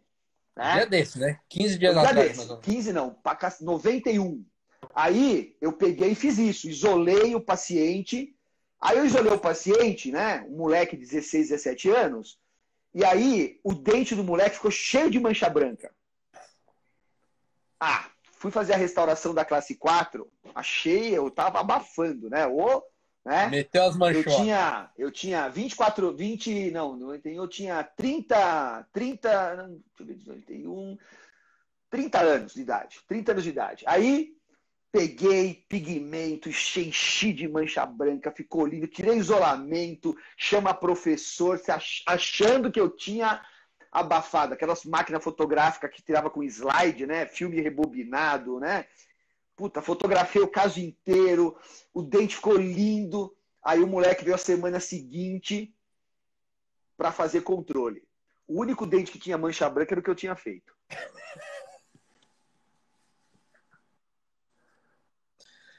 Por quê? As manchas brancas do dente dele era tudo por conta da desidratação e do isolamento absoluto, cara. Eu lembrei de um caso também, quando eu comecei a fotografar. Aí o meu orientador falou assim, aprendeu, bobão? Aprendeu a tomar cor e fazer antes de botar isolamento? Mas é assim que a gente aprende, né? Aprende errando, né? E ele não me falou nada, não falou isso quando eu estava fazendo. Deixou eu fazer lá, vai fazendo. Aí a semana seguinte vai ter tudo de novo. Me lembrou um caso uma vez que eu fui fazer um central isolado também. eu estava começando a fotografar os casos, assim, e estudar muito sobre isso, e começar a comunicar com o laboratório através de fotografia. Porque eu já não lembro nem mais como era antes. Eu acho que você também não lembra quando você não fotografava. Eu não consigo entender que eu desenhava aquilo e mandava para o laboratório e vinha mais ou menos. Não é? Desenhava A2, A1, aí escrevi embaixo, capricha. O paciente o técnico nunca viu nada do paciente. Capricha, né, igual, cara. As loucuras. E aí eu aprendi que você podia mexer no contraste da imagem para mostrar melhor onde era as características internas de mamelo, de translucidez. E eu mandei pro laboratório a imagem. Diminui o brilho e aumenta o contraste, né? Porra, mandei a imagem certinha pro laboratório, as duas imagens, né, cara? O laboratório olhou e copiou do contraste alterado. Mas fez igualzinho do contraste alterado. Na hora que chegou aquele dente, eu falei, que dente laranja? Aí eu bati a boca do paciente. Puta merda, velho. O cara fez... Não, porque eu vi que tinha muita translucidez. Não, tinha muita porque a gente alterou o contraste. É só para você ver onde era que a anatomia interna. Mas acontece, é curva de aprendizado de todo mundo, né? Era aprendizado para ele também. Como diria meu orientador, a gente acerta por acaso, mas quando erra tem sempre um motivo, né? Exatamente. Mas vamos lá, vamos aos opacificadores. Eu não sei como você aprendeu a opacificar dente escuro, mas eu aprendi usando uma resina branca opaca. A gente usava um Amelogen OW. Isso. Depois vieram algumas outras brancona opaca, tipo Opalis OW, que eu usei bastante também. E o próprio pigmento branco, né? A gente também usava, às vezes, o próprio pigmento branco, às vezes, para ver. Então, o que acontece? O que acontecia quando eu opacificava com branco, tá? Eu tinha que depois esconder o branco. Que era uma dificuldade que a gente tinha na época. Então, foi quando eu comecei a trabalhar com pigmento e eu comecei a perceber que para esconder o branco com resina, eu tinha que ter mais espessura de espaço, tinha que ter mais espaço para botar uma puta camada de dentina, para esconder aquele branco, para depois eu trabalhar um esmalte. E eu via que, assim, cara, só piorando a coisa. Foi aí que eu comecei a pintar, tá?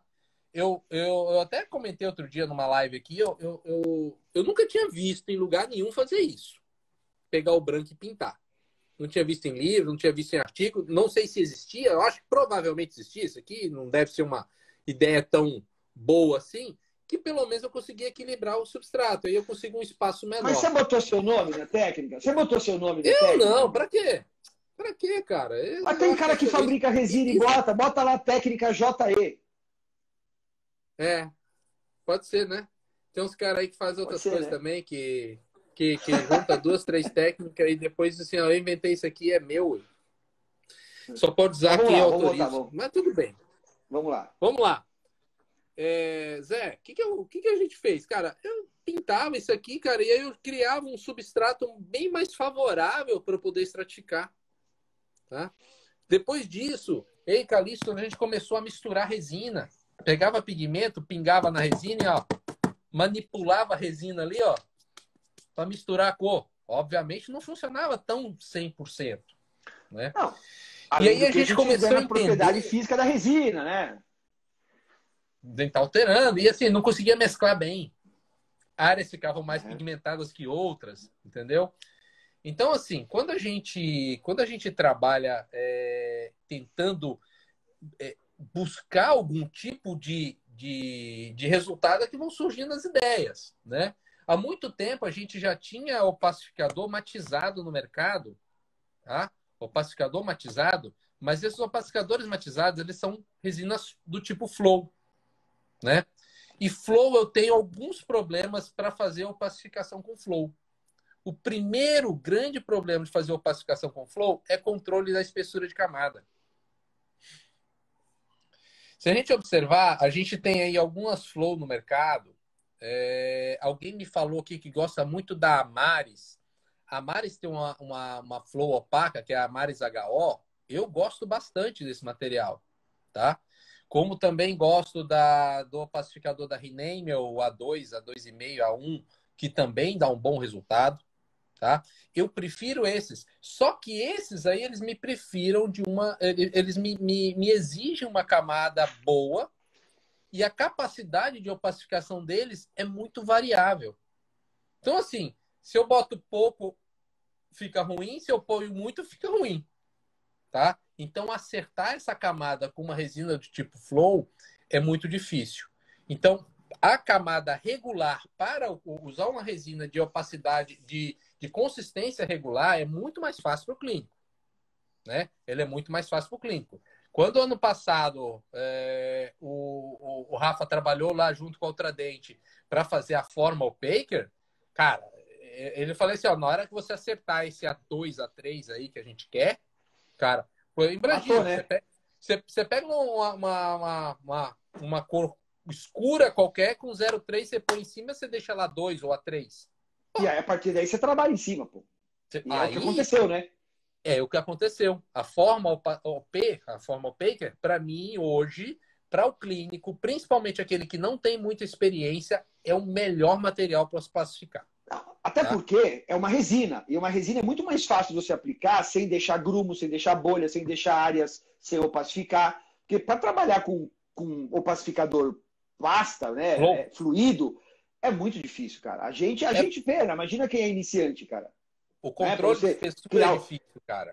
O controle de espessura, você deixar uma camada uniforme, você não deixar na cervical, não ficar aglomerado na cervical e na proximal.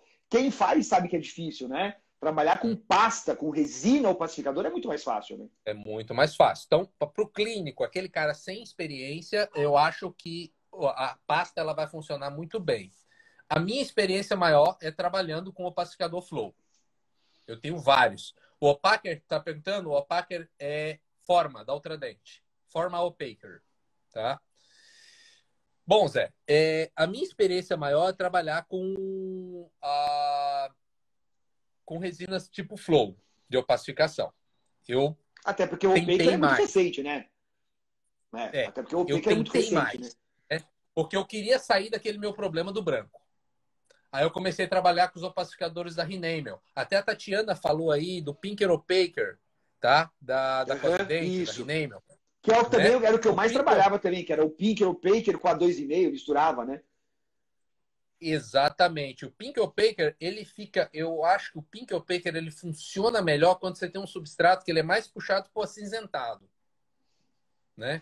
O acinzentado. Aí eu acho que ele funciona muito bem. Quando tá mais cinza. Porque ele sobe o valor, né? Ele sobe o valor pra caramba, né? Se for aquele dente mais castanho, ele vai subir demais, né? Aquele cinza, que ele já tem um valor muito baixo, é legal. Agora, aquele dente mais amarelo... Ele sobe o valor bastante, castanho, né? Ele sobe muito. Eu Pink Opaker, eu me atrapalho um pouquinho no Pink Opaker, tá? Agora, eu sempre trabalhei... O opacificador que eu acabei tendo mais casos e maior índice de sucesso foi o Empress Opaker, né? Que veio depois do Monopac, né? Havia o Monopac e aí veio o Empress Opaque. E o Empress Opaque, a primeira vez que eu fui utilizar também, dei com os burros na água. Errei também. Por quê? Por ele ser muito opaco como o Pink Opaker, por ele ser muito opaco, ele sobe demais o valor. E o dente que você faz, se você deixar uma camada quase que regular ali, o dente vai parecer aquelas metalocerâmicas, sem espaço, sabe? Que fica na cervical branca pra caramba, né? Aquele amarelão do fundo.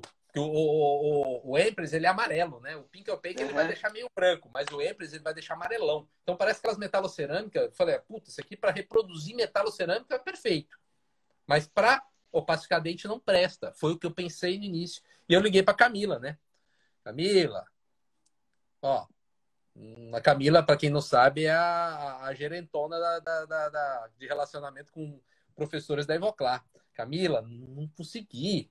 Me ensina a mexer nisso aqui. E aí foi que a Camila me falou, ó, não, Jorge, você não pode fazer a aplicação regular. Você tem que fazer uma aplicação que ela seja falhada, toda craquelada. Porque aqui você consegue quebrar a luz de uma maneira irregular e, com isso, compensar a diferença de cor que você tem atrás.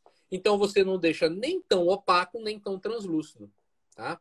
Então, com isso, a gente consegue fazer a opacificação funcionar bem. quando a gente trabalha dessa forma, quando o seu opacificador é muito opaco.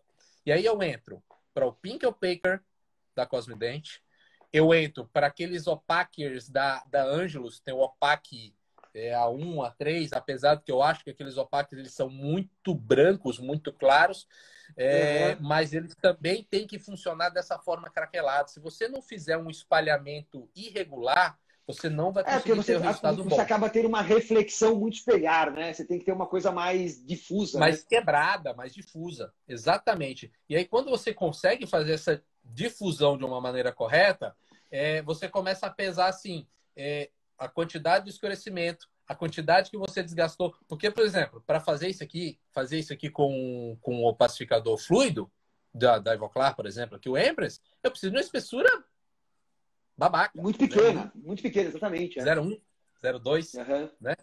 0,1, 0,2 a gente consegue trabalhar. E com um opacificador regular, eu vou precisar de uma camada de pelo menos 0,3. Né? Então, a gente tem que pensar também na questão do espaço ali. Então, eu acabei usando muito mais esse opacificador, por muito tempo usando esse opacificador e tendo bons resultados, né? Assim, de errar, de repetir, de errar, de repetir. E aí eu comecei a ter um padrãozinho mais certo.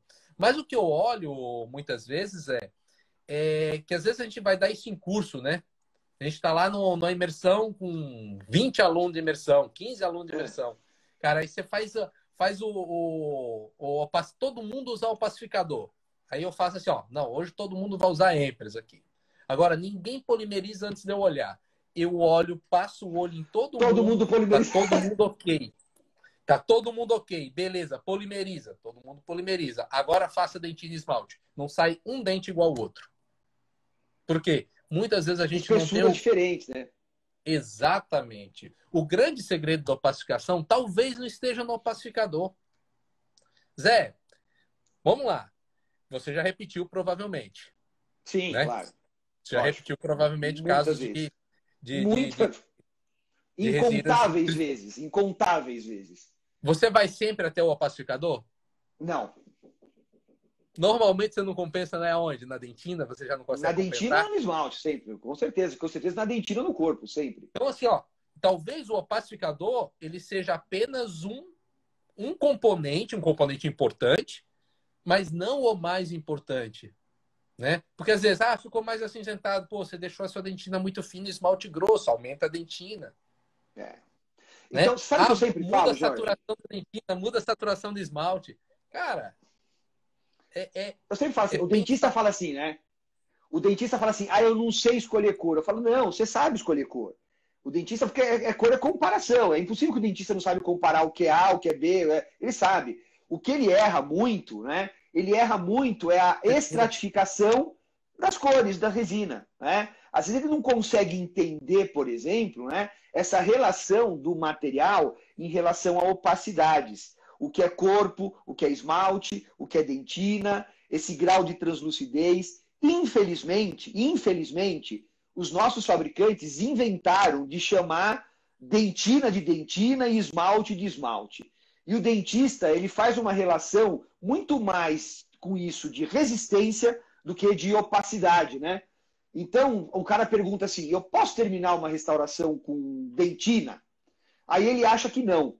Aí o dente está lindo, ele pega e bota uma camada de esmalte e acinzenta o dente. Porque ele acha que tem que terminar com o maldito esmalte, porque senão não vai ficar... Senão ou não vai dar polimento, ou não vai ficar resistente, muitas vezes. E aí acaba estragando uma restauração que esteticamente estava até boa, só que ele pega, bota esmalte, diminui o valor e acaba estragando uma restauração. Falta um pouco dessa conscientização dessa relação entre esmalte e dentina na influência da estética da restauração, né? Eu tenho estudado bastante propriedade de material ultimamente, sabe? Estudado bastante algumas coisas de resina, até pelas coisas que a gente está escrevendo. E aí a gente começa a perceber, começa a testar. Agora, a quarentena foi muito bom para certas coisas, né? Uma das coisas foi para conhecer material, tá? E uma dica que eu dou para o pessoal, cara, conheça o material que você está trabalhando, tá?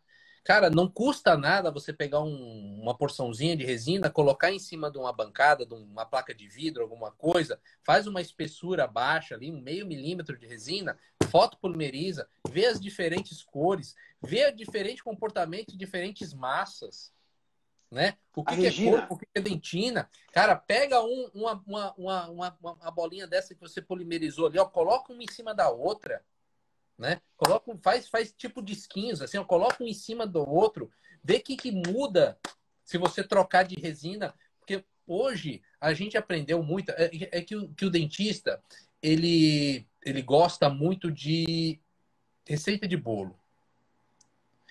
E não tem receita de bolo mais bacana do que dentina A2, esmalte A2. Cara, e não é que assim que ela funciona. raramente dá certo, né? É E uma não é receita assim que que raramente dá funciona. certo, né? Tá? E aí não funciona. O que que a gente faz hoje? Oh, cara, a maioria das restaurações que eu faço hoje, se eu vou usar uma dentina A2, por exemplo, se eu escolhi que a minha dentina vai ser A2, dificilmente meu esmalte vai ser A2. Meu esmalte ele vai ser B1, vai ser bleach, vai ser alguma coisa de alto valor, né? Jorginho, Então, me assim, ó, permite uma cara, colocação aqui. A Regina vai. escreveu aqui: é muito difícil para nós meros dentistas. Regina, minha querida, Ô, aonde meu que você amor. se considera uma mera dentista? Você é uma dentista como eu, como o Jorge, como todos os outros que estamos aqui. Você não é uma mera dentista, você é uma dentista no esplendor da sua profissão, que tem o poder de fazer os outros sorrirem, tem o poder de mudar vidas. Então, não se considere uma mera dentista. Nós Não. aqui, a única coisa que a gente tem de diferente é que a gente tem um pouquinho mais de coragem de dar cara para bater e que a gente erra e acerta do mesmo jeito que você. Né? E a Ca- gente erra muito. Tá? A gente erra muito. Né? Então, nós também somos meros professores, né? E que erramos, acertamos, erramos de novo, acertamos de novo. E quanto mais a gente erra, mais a gente aprende com os nossos erros. Então, entenda isso. Você tem que errar para acertar. E você está aqui para quê? Para ouvir os nossos erros. A gente está passando para você os nossos erros, mas eu vou te dizer uma coisa: você vai lembrar deles, mas você só vai aprender de verdade com os seus erros. Porque os erros dos outros, a gente às vezes aprende, mas a gente aprende de verdade com os erros da gente. Né? Os erros da gente são aqueles que mais ensinam para a gente, não é, Jorginho? Exatamente. Você tocou num ponto de Não novo, se Zé, que considere uma mera dentista, por favor. já arrepiou outra vez aqui. Ô, Zé, tem coisa assim, ó. Você falou assim, ó. Nós damos a cara para bater, né? Ah, chegou mais um da tropa. Esse eu vou estar Não, com ele amanhã. Amanhã é, nós vamos quebrar a banca aqui. pois é, mais um. Zé, a gente dá a cara para bater porque assim, ó, a gente teve a coragem, a gente teve experiência de errar, né? Né? E mostrar para as pessoas como é que eles vão fazer para não errar ou para diminuir a margem de erro deles. Essa é a essência do professor. Essa é a É, essência do professor. Cara, cara, eu sempre aprendi muito mais errando do que acertando. mas Em é tudo na lógico, cara. vida. Em tudo na vida. Professor que fala que não erra, desculpa, gente, não é professor, tá? Cara, ó, outro dia tinha uma live de dois professores assim, cara, assim, fudidões, né? E um perguntou pro outro assim, Mas PV, quem erra pouco faz pouco. É isso aí, PV. como é que ele faz, como é que você faz quando você tem que fazer algum reparo de alguma restauração fraturada? O cara virou e falou que minhas restaurações nunca fraturaram. Nossa, Não seu faz. paciente se alimenta de luz. Seu paciente se alimenta de luz. Mora nos Cara, esconde de Mauá, se alimentando de luz. tem coisas que são difíceis da gente engolir muito fácil, assim, né? Então, por mais que seja o professor, por mais poderoso que seja a pessoa, a gente erra, a gente falha, tá? Tanto quanto qualquer dentista que está aí ouvindo a gente na live, tá? Né? Só que nós também estudamos, nós treinamos, tá? Zé, facetinha da P oclusal. Cara, eu fiz no mínimo 400. Só? No mínimo, 400. Aí você tá fazendo no curso, né? Os caras falam, nossa, eu falo, gente, eu já fiz isso fácil. aqui, eu faço de olho fechado, né? Já fiz com todas as resinas que você possa imaginar, né? Assim, pô, se a gente não souber fazer aquilo, né, Jorge? A gente já fez tanto, né? Por isso que eu falo assim, você falou de treinar os olhos, é extremamente importante saber enxergar, tá? Porque a partir do momento que você enxerga, tá? E você saber a técnica, você vai pegar aqui e vai trabalhar no manequim, né? Você vai conseguir fazer a estratificação da forma correta, você vai conseguir reproduzir a anatomia de uma forma correta, treinar anatomia é fundamental, treinar olhos para saber cor é fundamental, saber como o seu material funciona, né? Muitas vezes chega a pergunta para mim assim, professor, eu tenho aqui umas resinas que eu trabalho, sei lá, vamos lá, Z350, né? Eu tenho tal cor, tal cor, tal cor. Dá para fazer o que com isso? Dá para fazer dente. Dá para fazer dente. Se os seus dentes batem nessa cor, só que você tem que entender que essas massas são para usar onde? Essa massa é para usar assim, essa para usar essa. Não adianta você chegar e fazer uma. Já que você tocou no assunto, essa massa é para fazer isso, aquilo, aquilo. Então, conta pra gente. Para que serve uma incisal? Para que serve um esmalte? Para que serve um corpo? Para que serve uma dentina? Vamos dar uma esclarecida nisso aí. Aonde entra o que aonde? Tá, então vamos. Você quer. Vamos lá, deixa eu pensar aqui. Vamos dar uma esclarecida, só para o pessoal entender aonde que ele vai. E se ele fizer exagerar um pouco disso, vai mudar o que na restauração? Só para contar um pouquinho dessa história. Eu vou abrir um slide aqui. Essa aqui é uma aula que eu estou montando para o pessoal. Tem um esquema, cara, que eu acho que é o melhor esquema que eu já vi disso. É o esquema do Bruninho, que o Bruno Reis tem das cores, né, de dentina. Depois, quem puder entrar lá no Instagram do Bruno, tem uma coisa fantástica disso. Eu acho que é o melhor esquema que eu já vi didaticamente dessa classificação. Mas esse teu aí também tá show aí de... Ô Zé, tira o comentário aí pra galera ver direitinho, tá? É o seguinte, ó. Só para vocês terem aqui uma noção do que a gente tá... O que eu tô mostrando? Eu tô mostrando algumas massas de uma resina chamada Harmonize da Care. Eu iria fazer um trabalho, se não fosse a pandemia, a gente ia fazer um trabalho muito grande esse ano em relação a esse material. Mas isso aqui vai servir bem para exemplificar o que o Zé está falando, tá? A gente tem diferentes níveis de translucidez, tá? Diferentes... Zé, acho que o comentário não saiu ainda, não. A gente tem diferentes... Não, eu baixei, dá para ver o que você está mostrando. O pessoal quer ver o teclado, pô? O que você está mostrando dá para ver, pô. Tá. A gente tem diferentes níveis de translucidez, às vezes dentro de um próprio sistema ou de diversos sistemas diferentes, né? Eu tenho... Desculpa. Travou. Tenho resinas altamente translúcidas, tá? Que são resinas para que a gente possa reproduzir o quê? Efeitos incisais. Servir como uma última camada de um esmalte mais acromático, mais transparente, tá? Isso aqui eu posso reproduzir isso. Reproduzir, por exemplo, a face palatina, o esmalte palatino de um paciente que tem alta translucidez incisal, tá? E depois eu posso ter esmaltes que também, dentro dos esmaltes, eu consigo ter esmaltes que têm níveis de translucidez diferentes. Eu posso ter esmaltes mais translúcidos, mais cromatizados. Eu posso ter esmaltes, por exemplo, mais opacos, com esmaltes que tem uma translucidez muito próxima de corpo. Ok? E eu posso também ter resinas que a gente chama de corpo. O que é o corpo? O corpo é o intermediário entre esmalte e dentina. Quando eu tenho aqui, por exemplo, um comparativo entre um esmalte e uma dentina, eu posso ter uma resina aqui no meio que é corpo. E muitos dos esmaltes que a gente tem hoje no mercado brasileiro, ele tem essa translucidez intermediária. Tá? Todos os esmaltes para dentes mais... quase todos os esmaltes de dente clareado, por exemplo, ele é mais opaco. Os esmaltes da Harmonize são mais opacos. Vários outros tipos de resina a gente trabalha com mais opaco. E mesmo as dentinas, eu tenho diferentes níveis de translucidez.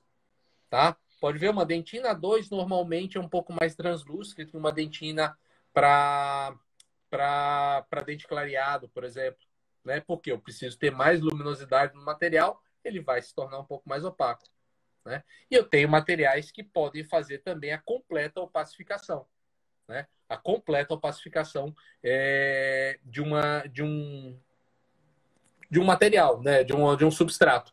Então, pensar nisso, isso aqui que eu estava falando para vocês, ó, pega um pouquinho de resina, coloca sobre uma placa de vidro, faz uns corpinhos de prova assim, ó, não precisa ter precisão, né? Só tente fazer mais ou menos iguais e aí vai comparando em cima de um papel, em cima de alguma coisa que você tem alguma coisa escrita, para você entender como é a sua resina, tá? Entender como funciona a sua resina, para que você possa reproduzir com cada massa. Ah, eu tenho uma restauração que o dente é mais opaco.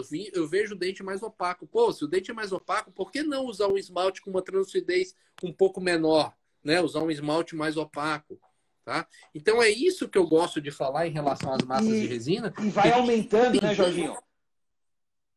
E vai aumentando um pouco a espessura, para você saber se aumentando a espessura, o quanto que ela perde de translucidez, né?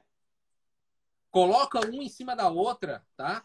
Pega já polimerizado. Só a única dica que eu dou na hora de você colocar 2 corpos de prova um em cima do outro, coloca uma camada de algum líquido no meio, pode ser água, tá? Isso, molha, exatamente. Para poder ver a interação de cor, né? Certo, né? Porque senão fica uma película ali, ela vai ficar mais opaca. Então coloca água ali entre as 2 camadas e aí você enxergar qual a dinâmica disso aqui. Você pega uma dentina A2, depois você pega aqui um esmalte A2 em cima. Ah, tá. E se eu colocar um esmalte de clareado, como fica? Nossa, é outro efeito. Subiu o valor, o dente fica mais luminoso, talvez fica mais bonito, talvez resolva o caso daquele seu paciente, né? Uma das coisas que eu aprendi muito com o Sanzio, eu vi até a Renata, que acho que a Renata fez curso comigo lá com o Sanzio, muitas vezes a gente precisa testar mesmo, fazer a restauração na boca do paciente sem adesão, faz prévia, para poder entender como funciona a mecânica de cor daquele dente, né? Eu tenho um caso que eu acho que é um dos casos mais... Jorginho, depois você mostra aquele caso que você mostrou no congresso do Rafa no passado?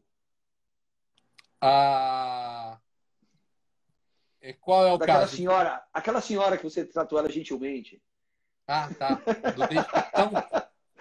Oi? Do dente pretão? Porque era bem escuro?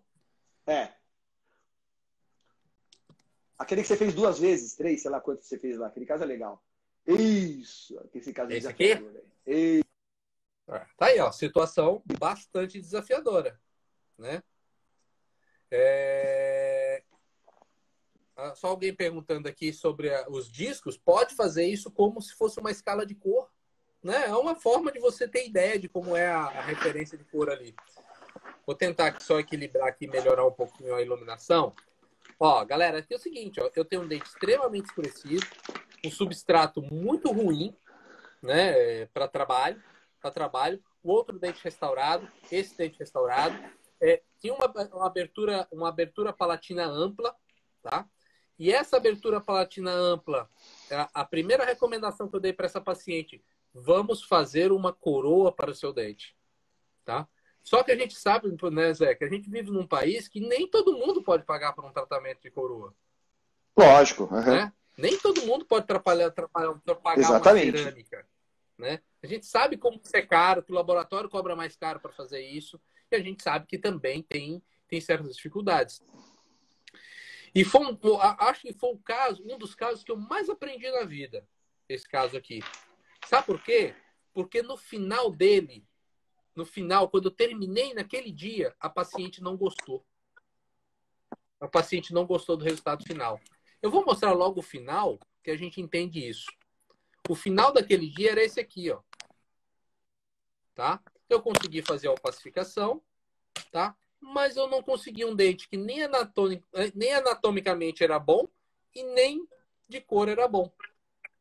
E o paciente achou que melhorou, mas nem tanto, né? Então, quando a gente erra, e quando é o erro, porque assim, quando você sai de uma situação, ó, vou botar aqui o comparativo, de uma situação dessa para essa, o paciente, você acha que o paciente vai sair de lá querendo chorar. Te beijar. Né? Exatamente. Mas nesse caso não foi. A paciente ficou, assim, ela diz assim, melhorou, mas nem tanto. Tá? Então, esse fato, ou pensar dessa forma aqui, me fez entender, me fez acreditar que a gente precisa estudar, que a gente precisa entender. E, principalmente, a gente detectar onde estão os erros. Tá? Eu já disse, eu tenho erro de anatomia, eu tenho erro de cor, mas eu tive 2 erros grosseiros aqui. Tá? Primeiro erro grosseiro que eu tive aqui, tá? Foi na escolha de cor. Porque eu fiz a escolha de cor em cima desse dente, e esse dente já era um dente alterado, que já tinha uma restauração grande. Deixa eu voltar aqui no inicial dele aqui. Ele já era um dente alterado, que tinha uma restauração grande aqui na mesial, ó. Pode ver que ele tinha manchamento aqui dentro. Tem uma foto dele preparado aqui, ó. Olha a cor dessa dentina lá dentro, ó. Bem escurona, tá? Então ele já tinha alteração de cor. Eu não poderia tomar esse dente como um dente para fazer a escolha de cor para fazer o dente. Então eu teria que ter usado o lateral, que era íntegro, tá? Usar o lateral. Segunda coisa, vocês estão vendo que o dente preparado está muito mais escuro do que sem preparo? Por que isso acontece? Né? O esmalte funcionou como um filtro de cor, né? O esmalte é um filtro. A gente tem que entender que o esmalte, ele é o modulador do valor, tá? E ele pode ser opaco. O esmalte, ele pode ser mais opaco, ele pode ser branco, tá?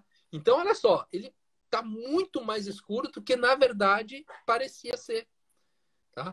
Então, uma das coisas que eu não determinei também, que eu errei, foi pensar que eu vou usar aqui uma dentina A3 para esconder isso aqui, eu vou usar um esmalte mais ou menos o A3 ou A2. E não é por aí. Eu tinha que ter usado aqui um esmalte de alto valor. A partir do momento que eu troco isso para um esmalte de alto valor, só para a gente posicionar o pessoal em relação ao que é... Ó, comparativo aqui, ó, Zé. Olha a diferença de cor. A diferença, sem né? preparo e preparado. Né? Sem preparo e preparado. E olha, pense que aqui já está preparado e tem desidratação. Porque já está isolado esse dente. Já está com isolamento... Não aparece aqui o isolamento, mas é o isolamento absoluto modificado. Né? Olha aqui, ó. Ó, isolamento absoluto modificado. Então já está desidratado e assim desidratado ele está mais alto. Né? Então o que a gente precisava fazer? Eu precisava usar um esmalte de alto valor. O esmalte de valor é o quê? Normalmente um esmalte para dente clareado. Né? E aí sim a gente conseguir um resultado que ele tenha... Ele não está igual, mas está mais harmônico. A anatomia está melhor. A distribuição de cor está melhor. Né? O que eu tenho agora é um conjunto um pouco mais harmônico aqui. E aí, com isso, eu posso oferecer para o paciente um resultado melhor. Então, esse foi um caso que ele me incomodou profundamente quando a gente começou, e principalmente quando a paciente não gostou, porque eu fiquei assim, nossa, eu esperava que ela ficasse super feliz, que chorasse, não sei o quê. Cara, e aí...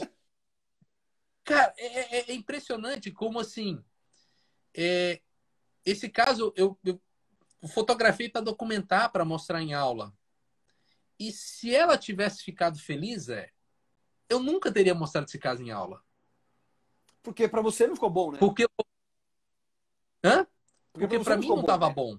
A hora que você projeta, não estava bom. Tem muitos casos que a gente faz, a hora que a gente projeta para ver, você fala, putz, eu não vou mostrar esse caso em aula. Ficou horrível, né? A gente criticamente acaba não gostando, né? Defeitos. Fotografia mostra todos os defeitos. E aí, Zé, eu saí assim, eu estava fazendo um tratamento difícil, demorado, fotografando sozinho, um caso passo a passo, 5 horas para fazer, um central, para chegar no final e ficar ruim, eu estava me sentindo o pior dentista do mundo.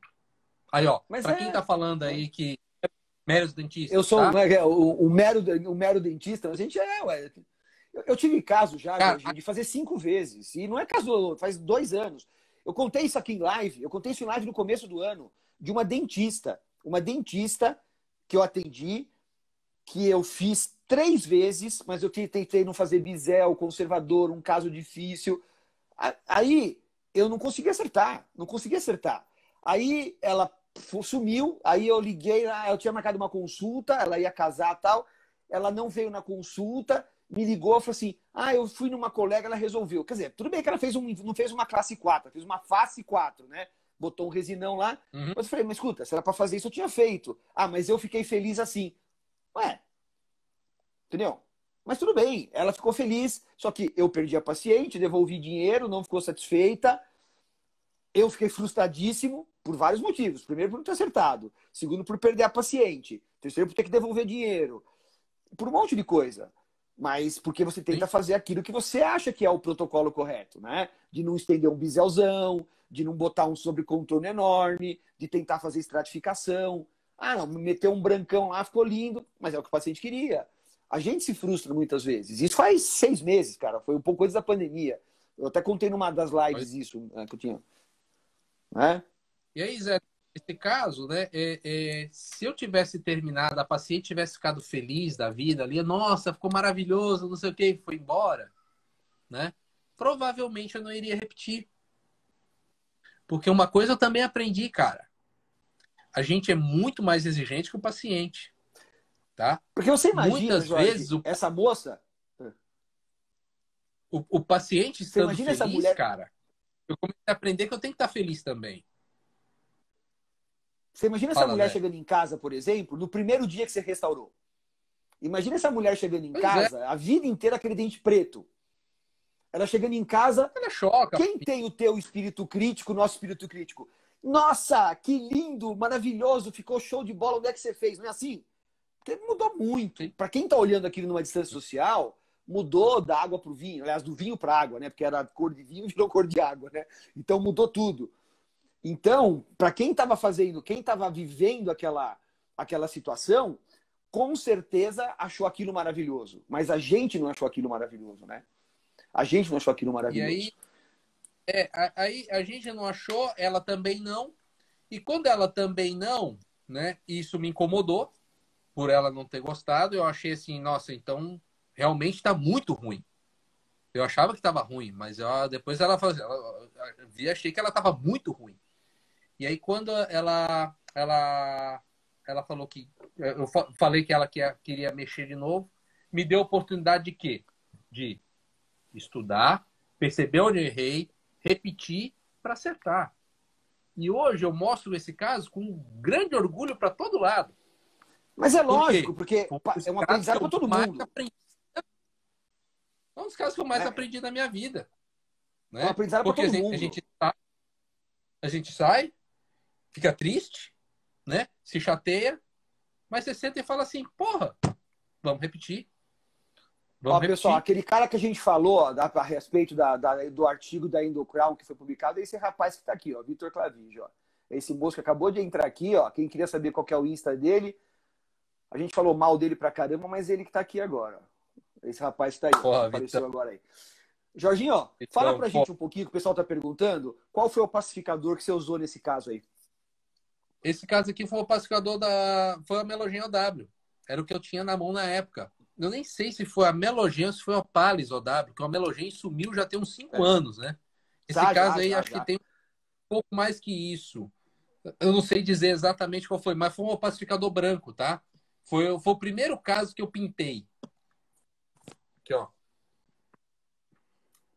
Foi o primeiro caso que eu pintei, ó. O pacificador OW e depois eu pintei por cima. Tá? Depois eu pintei por cima. E aí saí estratificando, né? Saí estratificando, fazendo tudo aqui direitinho.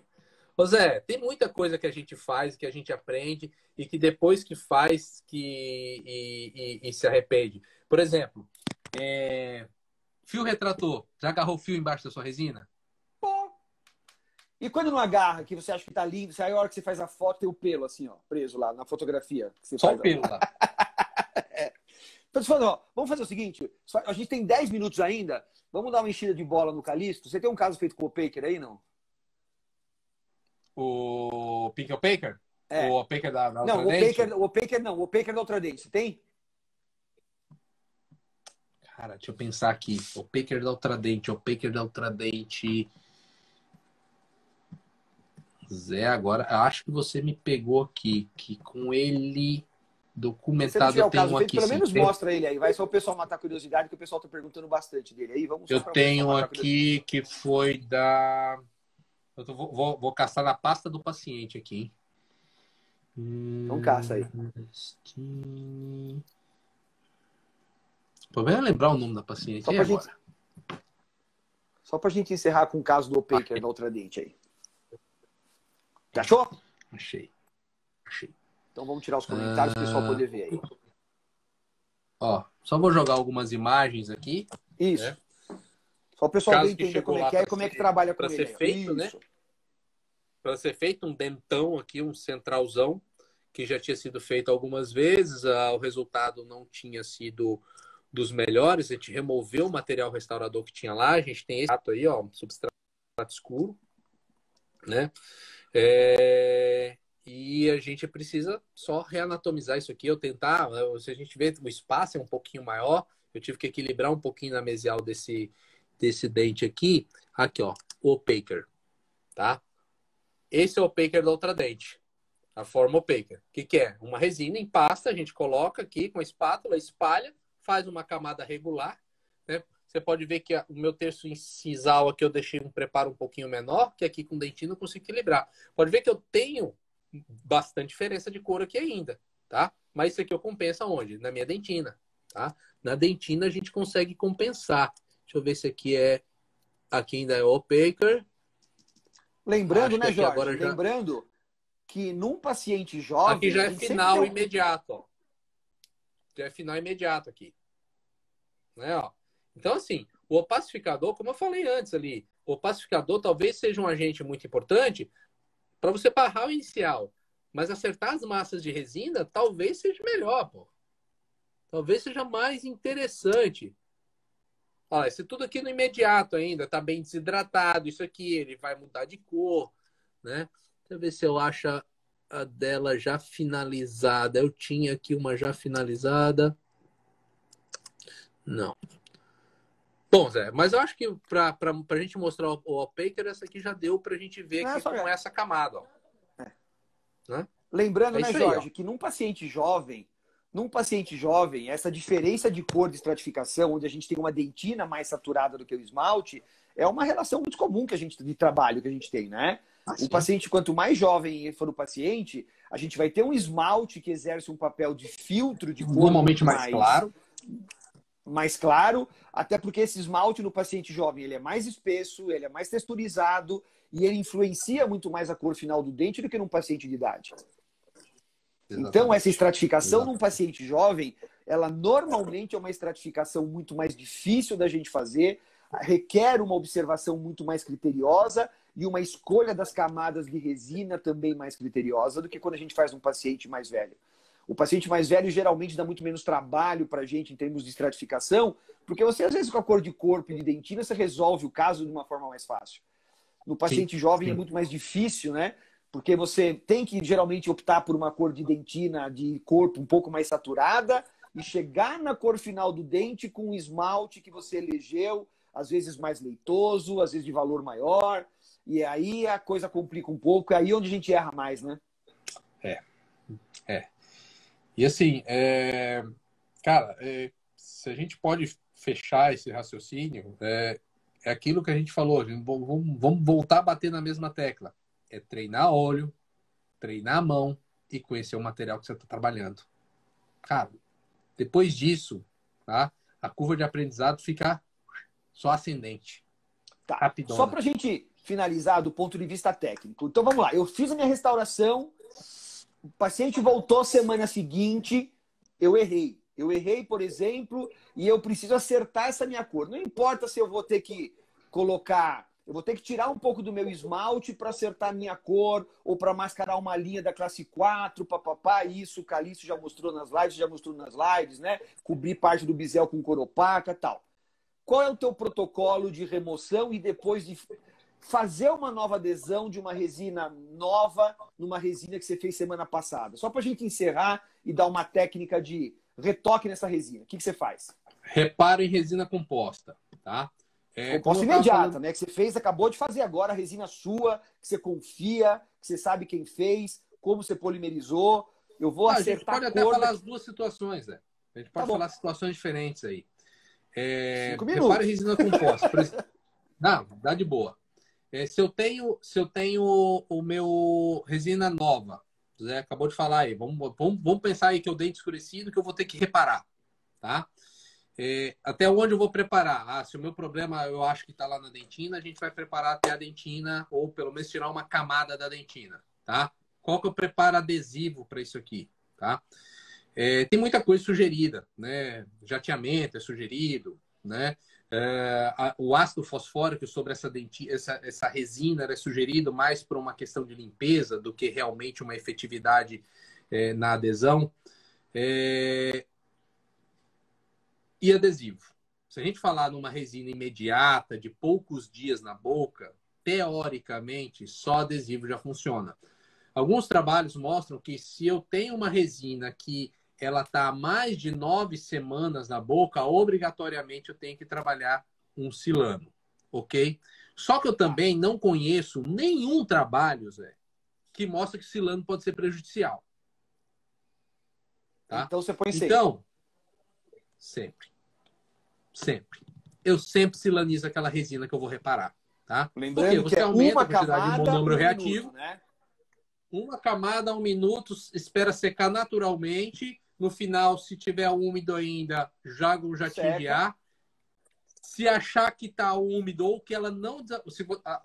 Se está úmido ainda, você tem 2 motivos. Que a sua camada foi muito espessa. Muito espessa. Você não precisa tanto, tá? E o segundo motivo, para que você tenha uma umidade ao final de 1 minuto, tá? Seu silano está vencido. Tá? E silano vencido é bucha. Esse é problema. Silano vencido é problema. Tá? Né? Aliás, qualquer material vencido é problema. Tá? Vencido é Mas bucha. O silano é fundamental, cara. Vai chegando perto do final, joga fora. Tá? Joga fora. Tá? Então, no reparo, eu sempre uso silano ali para aumentar a reatividade dos monômeros e você conseguir uma adesão melhor para você colar uma camada ali em cima. Tá? É isso aí. Microéter pode utilizar? Pode utilizar o microéter, pode utilizar o jateamento, protege a gengiva jatear, e manda pau.